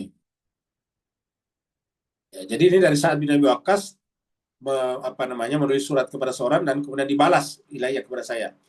Dia mengatakan sami'tu Rasulullah sallallahu alaihi wasallam yauma jum'ati asyiyata. Saya mendengar Rasulullah di hari Jumat petang, asyiyah itu petangnya. Yaqul berkata bersabda, la yazalu dinu qa'iman hatta taqumas sa'ah aw yakuna alaikum usna asyara khalifatan kulluhum min Quraisyin. Jadi kata Sa'ad bin Abi Waqqas, seorang itu menyurat kepada saya mengatakan, Rasulullah bersabda pada hari Jumat petang, agama ini akan selalu tegak berdiri sampai hari kiamat selama ada 12 khalifah. Selama bersama dengan 12 khalifah. Ingat. Alaikum isna asyara khalifatan. Yang kita kenalkan cuma 4 khalifah atau 5. Ini 12 khalifah. Maksudnya itu 12 imam, 12 pemimpin umat ini. Isna asyara khalifatan. Makanya jemaah sekalian yang di Iran itu disebut dengan Isna Asyariyah. Ini dari kata Isna Asyariyah. Jadi Islamnya di sana itu adalah bermazhab Isna Asyariyah, Imamiyah, Isna Asyariyah. Kulluhum min Quraisy, semuanya dari Quraisy. Ya. Maksudnya Quraisy itu adalah keturunan Nabi dari Mekah. Mekah itu kan Quraisy, baru pindah ke tempat lain. Wasami'tuhu yaqul, dan penulis mengatakan kepada Sa'ad, saya juga mendengar Rasul berkata, Usaibatu minal muslimina yaftatihunal baita al-abyada baita Kisra au ali Kisra. Jadi dia katakan Usaibah, akan ada sekelompok, kan sekelompok berarti banyak, revolusi kan? Minal muslimin, dari kalangan muslim, ingat, dari kalangan muslim. Yaftatihunal baital abyad, yang akan meruntuhkan, menaklukkan, yang akan menguasai apa? Istana putih, Baital Abyad, yaitu Baita Kisra, yaitu istana Kisra. Istana Kisra itu istana Persia. Kan Persia itu namanya Kisra. Au Ali Kisra atau kali Kisra. Coba lihat jawab sekalian. Yang namanya Kisra itu sejak zaman dahulu sebelum Islam sudah ada. 2500 tahun. Ya, terakhir kapan? Terakhir adalah Reza Pahlavi, Shah Reza Pahlavi. Jadi Kisra terakhir itu adalah Reza Pahlavi yang diturunkan oleh orang-orang muslim yang menguasai istananya pada tahun 1979. Namanya Revolusi Islam Iran. Perhatikan jemaah sekalian.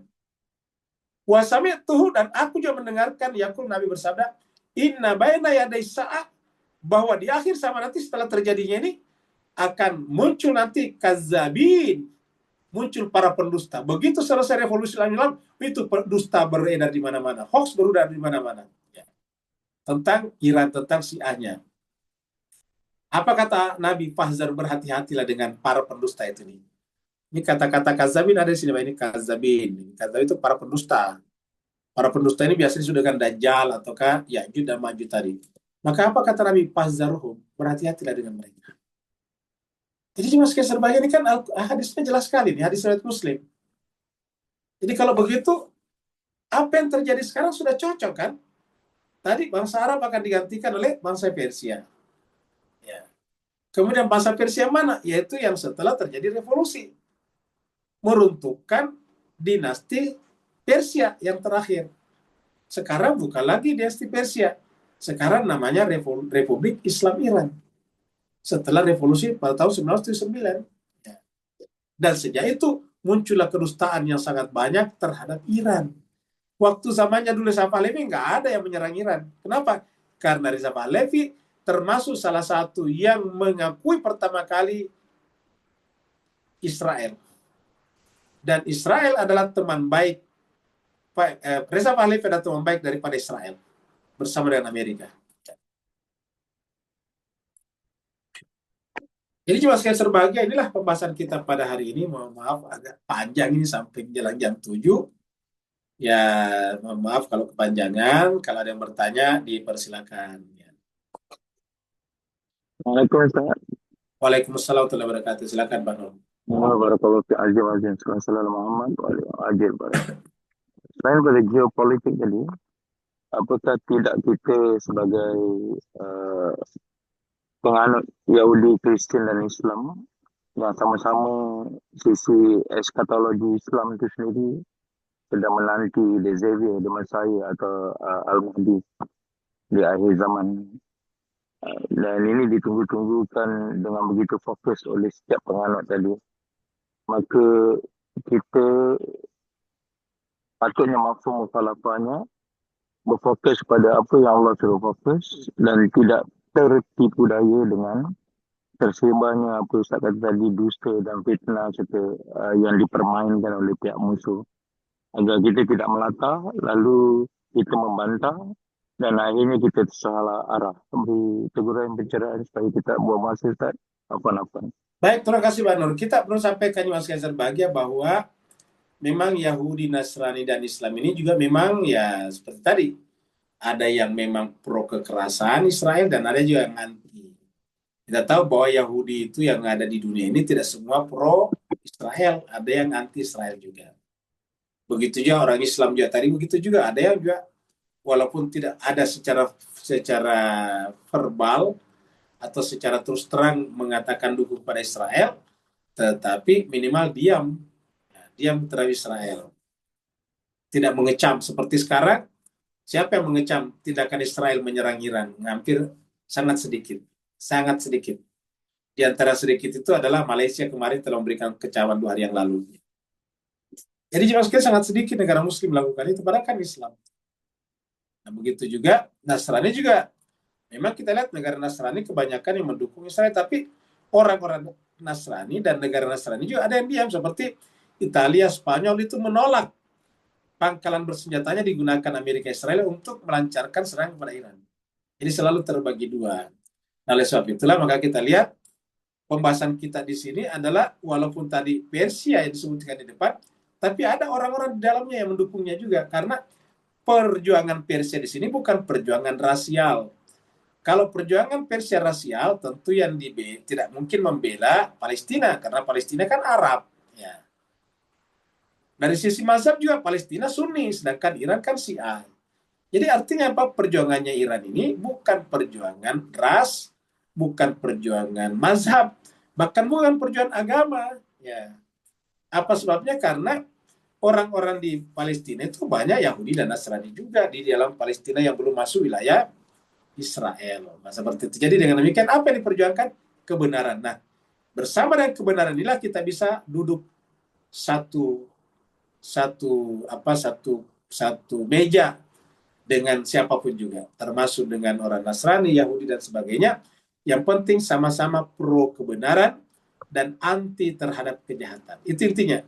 Jadi satu adalah anti kepada kejahatan. Kejahatan tadi kita sebut dengan antagonis, sedangkan pro kebenaran adalah protagonis. Kita lihat tadinya yang berdiri bersama dengan Iran, Cina bahkan yang tidak bertuhan, ateis. Rusia yang Kristen Ortodoks. Dan tidak ada masalah. Kenapa? Karena kita tidak bicara sebetulnya agama. Kita bicara pemihakan kepada kebenaran. Kebetulan aja yang terdepan di sini adalah Iran yang kebetulan Islam, yang kebetulan mazhabnya Syiah. Tapi ingat, kita harus melepaskan Iran dari belenggu parsial yang bernama Islam dan Syiah. Kita melihat itu sebagai perjuangan. Saya kira begitu yang dikatakan Pak Nur tadi. Sehingga kita nantinya ketika datang Imam Zaman, ketahuan di mana kita berpihak. Karena Imam Zaman itu adalah datang untuk menghentikan kejahatan, kezaliman, dan menegakkan keadilan. Yang namanya keadilan itu memberikan semua orang haknya kalau memang dia berhak, walaupun dia bukan Islam, walaupun dia tidak bertuhan. Kalau dia berhak mendapatkan kemuliaan dan penghormatan, harus dihormati dan dimuliakan. Ada lagi yang lain? Ada Ustaz. Ada Ustaz dari Papua. Silakan, Papua, silakan. Pertama, turut berduka cita terhadap mendiang Ayatullah Ali Khamenei. Yang kedua, berita meninggalnya beliau ini di Bogota, di Kolombia, itu ada duka cita yang dalam di sana, di gereja Katolik. Mereka mengucapkan turut berbelasungkawa dan satu misa di sana. Di sisi yang lain, di negeri kita yang sering dicap netizen sebagai Honaha ini, presidennya itu belum, yang kemarin dianggap presiden gemoy, itu belum keluar pernyataan sedikit pun dari beliau. Sering kita dengar di panggung-panggung pidato itu sering berapi-api bahwa negeri ini adalah kita akan dorong dia menjadi macan Asia. Di sisi yang lain, bukan macan Asia kita lihat, tapi kucing yang dibasahi oleh air selokan. Yang kedua,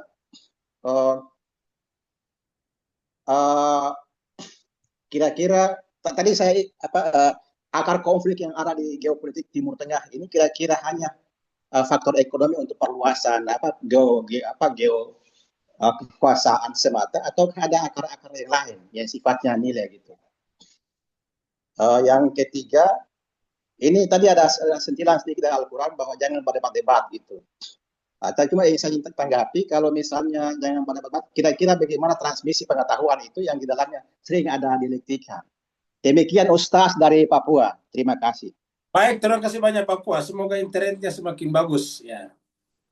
Dan semoga ekspansi sawit di Papua bisa dihentikan. Iya, insya Allah. Sekarang yang pertama kita jawab dulu bahwasanya jemaah sekalian,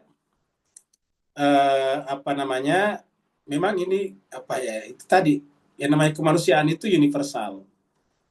Tadi diceritakan bahwa di Kolombia berkabung luar biasa atas meninggalnya Ali Khamenei. Sementara di Indonesia, negara muslim mayoritas, penyumbang terbesar di Saudi dalam umroh dan haji, tetapi tidak mengeluarkan kecaman sedikit pun terhadap Amerika dan Israel. Ya, pelaku kejahatan genosida di Palestina dan Gaza. Dan sekarang menyerang lagi Iran.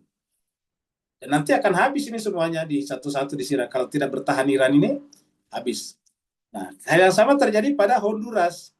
Waktu pertama kali Israel menyerang Palestina dulu, Gaza dulu pada Oktober tahun 2022-2023, itu negara pertama yang menutup dan mengusir kedutaan besar Israel dari negaranya adalah Honduras. Kan luar biasa tuh.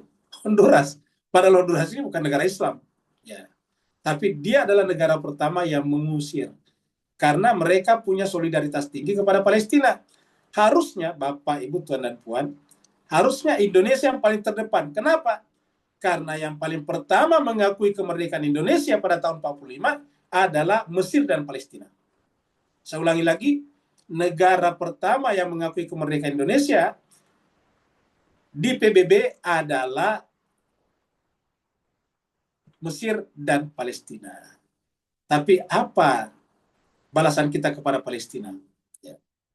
Sampai sekarang justru bergabung dengan Israel dan Amerika di BOP.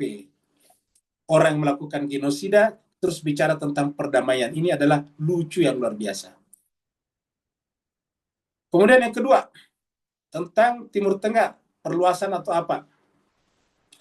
Nah, jadi jemaah sekalian berbahagia, dua-duanya, tapi sebetulnya kan awalnya dari Israel perluasan pengambil alihan tanah orang.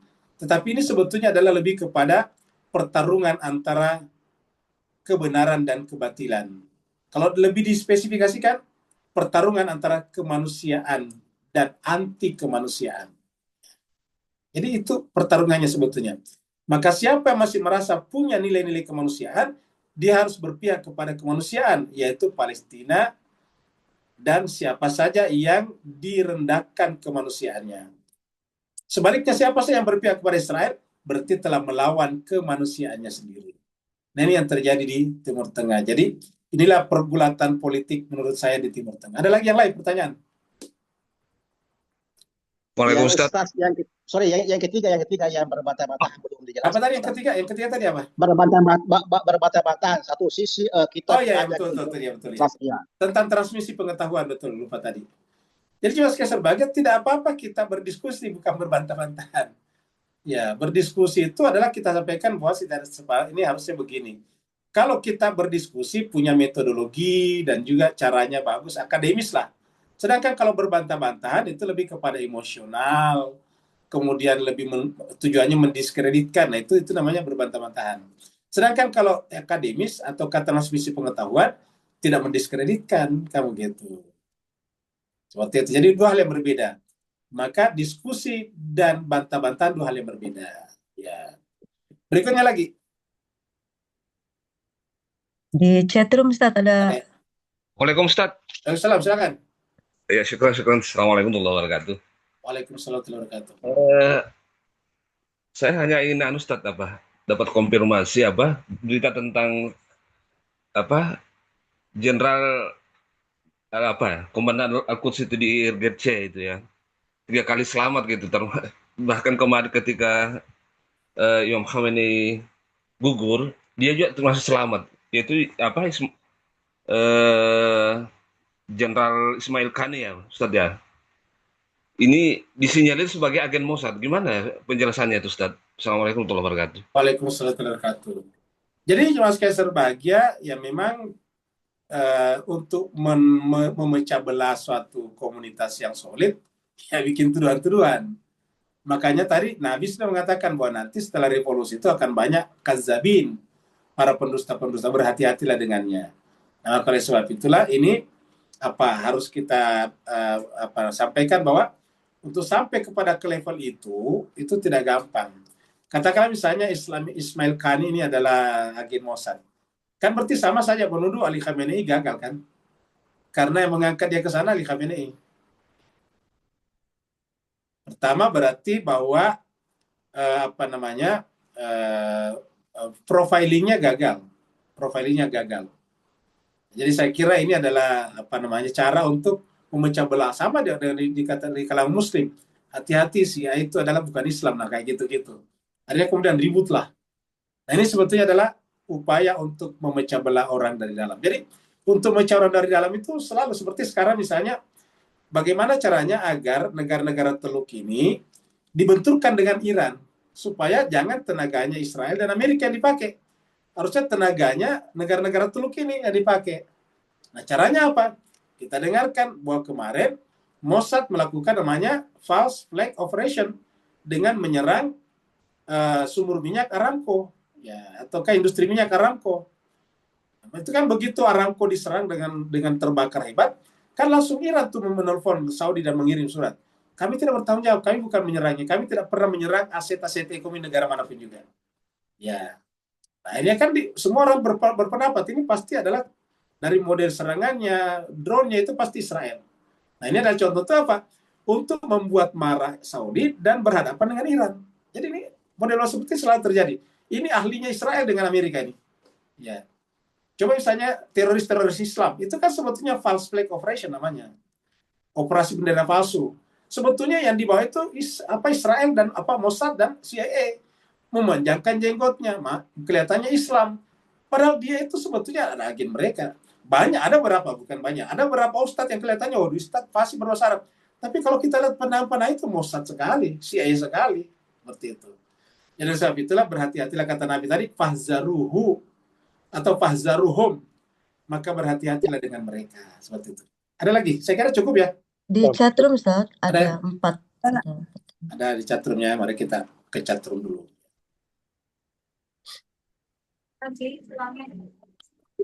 Ya, yang pertama dari Pak Masur, secara personal apa yang bisa kita lakukan terhadap kondisi yang dihadapi negara Iran dan bagaimana pandangan Ustaz terhadap Indonesia bergabung? Pertama, kita dengan negara Iran ini paling hanya mendukung saya secara moral karena tidak lebih dari itu. Kita tidak bisa mendukung secara militer juga, paling hanya secara moral. Artinya bahwa kita harus berpihak kepada kebenaran. Satu. Yang kedua, bagaimana dengan negara kita yang bergabung dengan BOP? Kita harus tuntut supaya Indonesia keluar dari BOP. Ya, harusnya kalau seluruh rakyat menuntut, harusnya ini menjadi bisa. Kita harus memberikan semangat kepada Pak Prabowo. Anda itu adalah Jenderal Bintang 4. Anda itu adalah pemimpin 380 juta rakyat. Masa takut kepada mereka? Harusnya kita berikan support seperti itu. Kalau Anda berani keluar dari BOP, rakyat berada di belakang Anda. Kira-kira gitulah Pak Maksud. Jadi kita harus tanpa harus mencaci maki mereka Pak Prabowo atau pemimpin negara kita. Kita harus berikan support supaya mereka berani keluar atau cabut dari BOP. Saya kira itu. Karena semua, apalagi Pak Masur mungkin bergabung dengan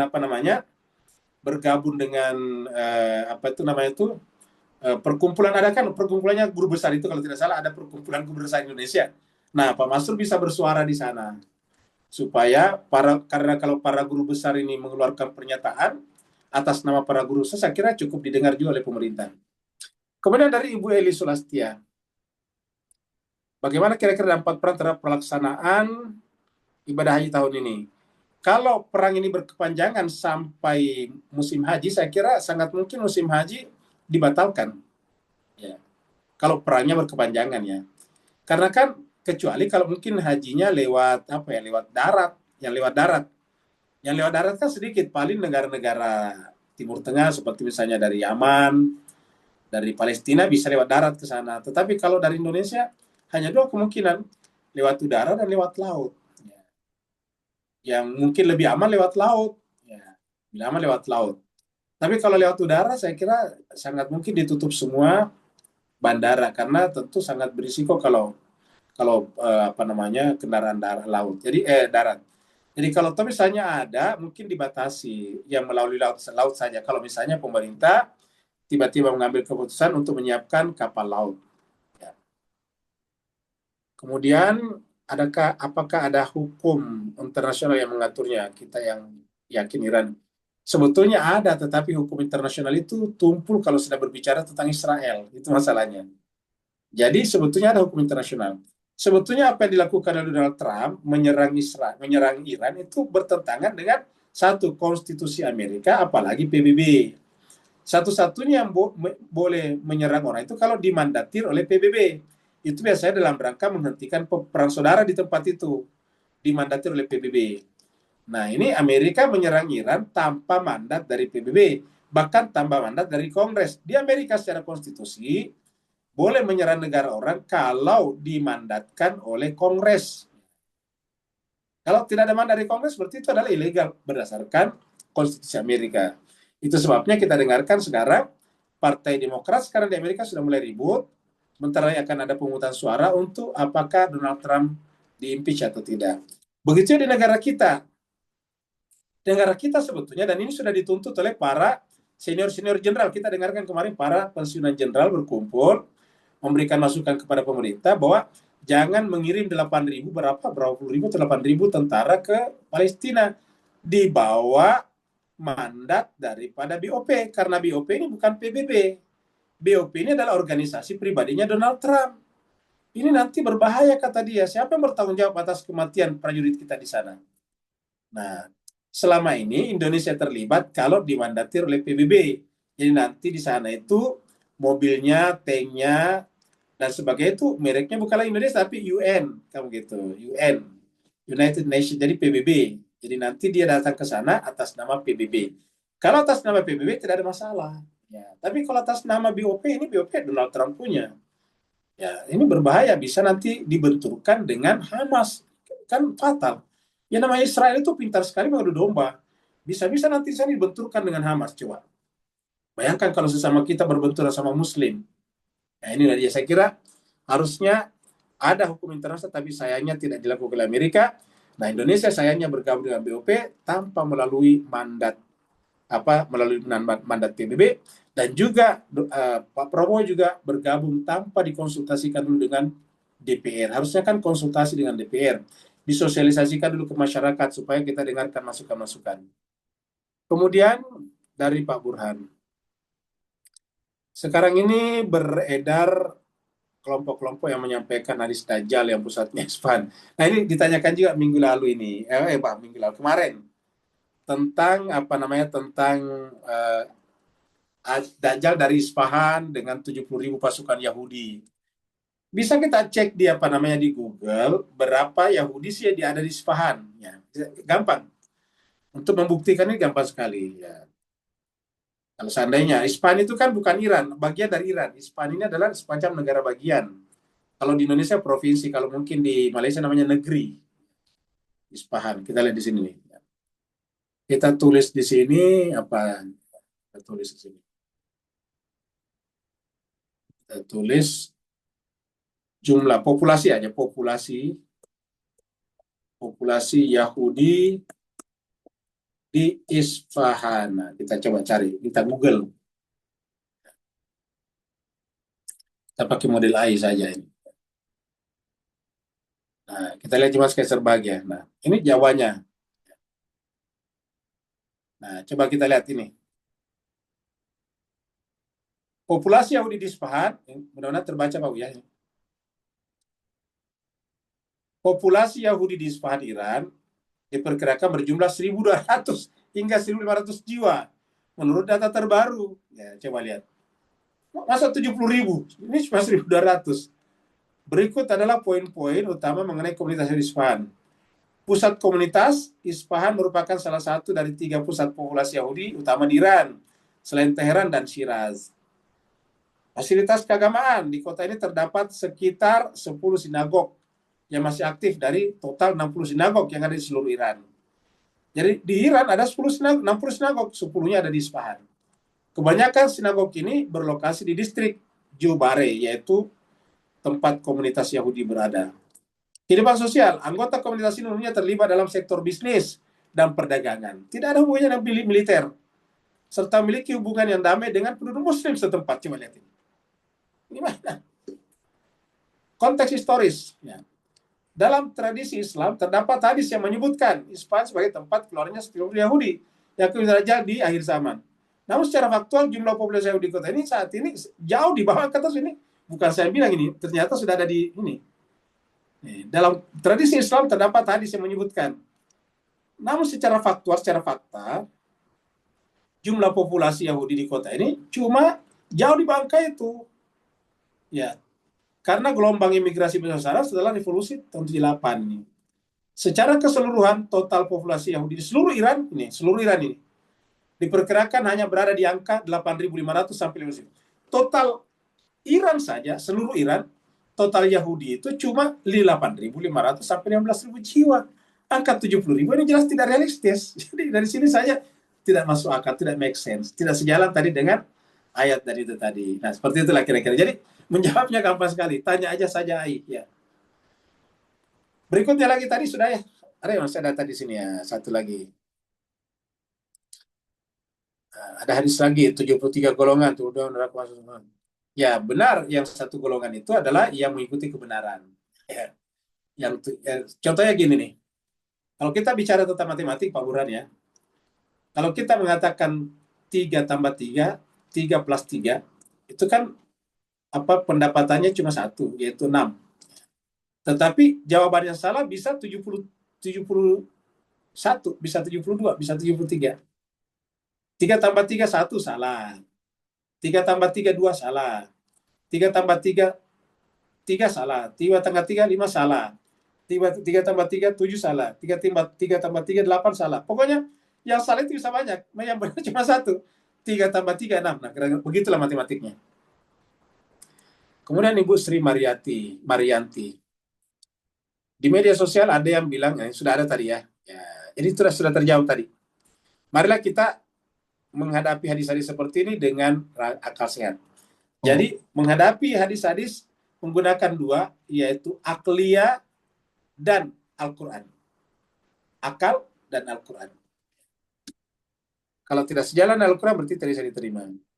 Bu Harni, saat ini Prabowo seperti dicicil dicucuk hidungnya oleh Trump. Apakah kemungkinan Prabowo termasuk dalam Epstein file? Waduh, ini saya belum baca nih. Mohon picture. Maksudnya belum ketemu di Epstein file nama Prabowo. Ya, seperti itu. Tapi walau mungkin ada yang lain lagi ya. Kan soalnya kan Epstein file ini yang dibuka baru setengahnya, baru 3 juta lembar halaman, baru 3 lembar halaman, pages. Baru 3 juta muka surat. Masih ada 3 jutaan lagi yang belum dibuka. Walau jadi seperti itu. Atau mungkin ada faktor lain, tapi intinya adalah harusnya tidak boleh seorang kepala negara tidak boleh dicucuk hidungnya oleh kepala negara lain. Kenapa? Karena setara. Negara-negara di dunia sekarang ini setara. Yang bisa berbeda hanya adalah luasan negaranya, kemudian ekonominya, pertumbuhan ekonominya, dan sebagainya. PDB-nya, pendapatan per kapitanya. Saya kira jawab sekalian sampai di sini. Ustaz, itu di atasnya Bu Harni masih ada yang terlewat itu. Ada ya. Yang pertanyaan itu Bu Ezahra. Tapi saya hilang ini ya, ini ada di tadi. Oh ya, ada ya. Di dalam surat At-Taubah dan Al-Anfal itu tentang Nabi yang harus tegas sama orang munafik. Ini sebenarnya saat Nabi perang apa atau setelah Fathul Mekah. Jadi kata tegas itu bukan berarti bahwa kita menyerang mereka selama tidak menyerang. Maksudnya tegas itu jangan sampai terpengaruh. Kita harus membangun benteng tegas secara psikologis. Contohnya misalnya pada zaman Nabi, kan ada munafik seperti misalnya Abdullah bin Salul misalnya. Nabi tidak terprovokasi oleh mereka. Kan itu ada yang mengusulkan supaya kita bunuh aja di penggal lehernya. Kata Nabi nggak usah.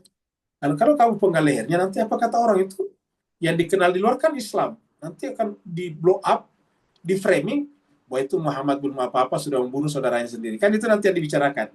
Itu nanti yang dinarasikan. Terus gimana ya Rasulullah? Ya caranya gini, kamu kan sudah tahu. Jangan terpengaruh oleh dia. Nah gitu. Itu yang disuruh tegas.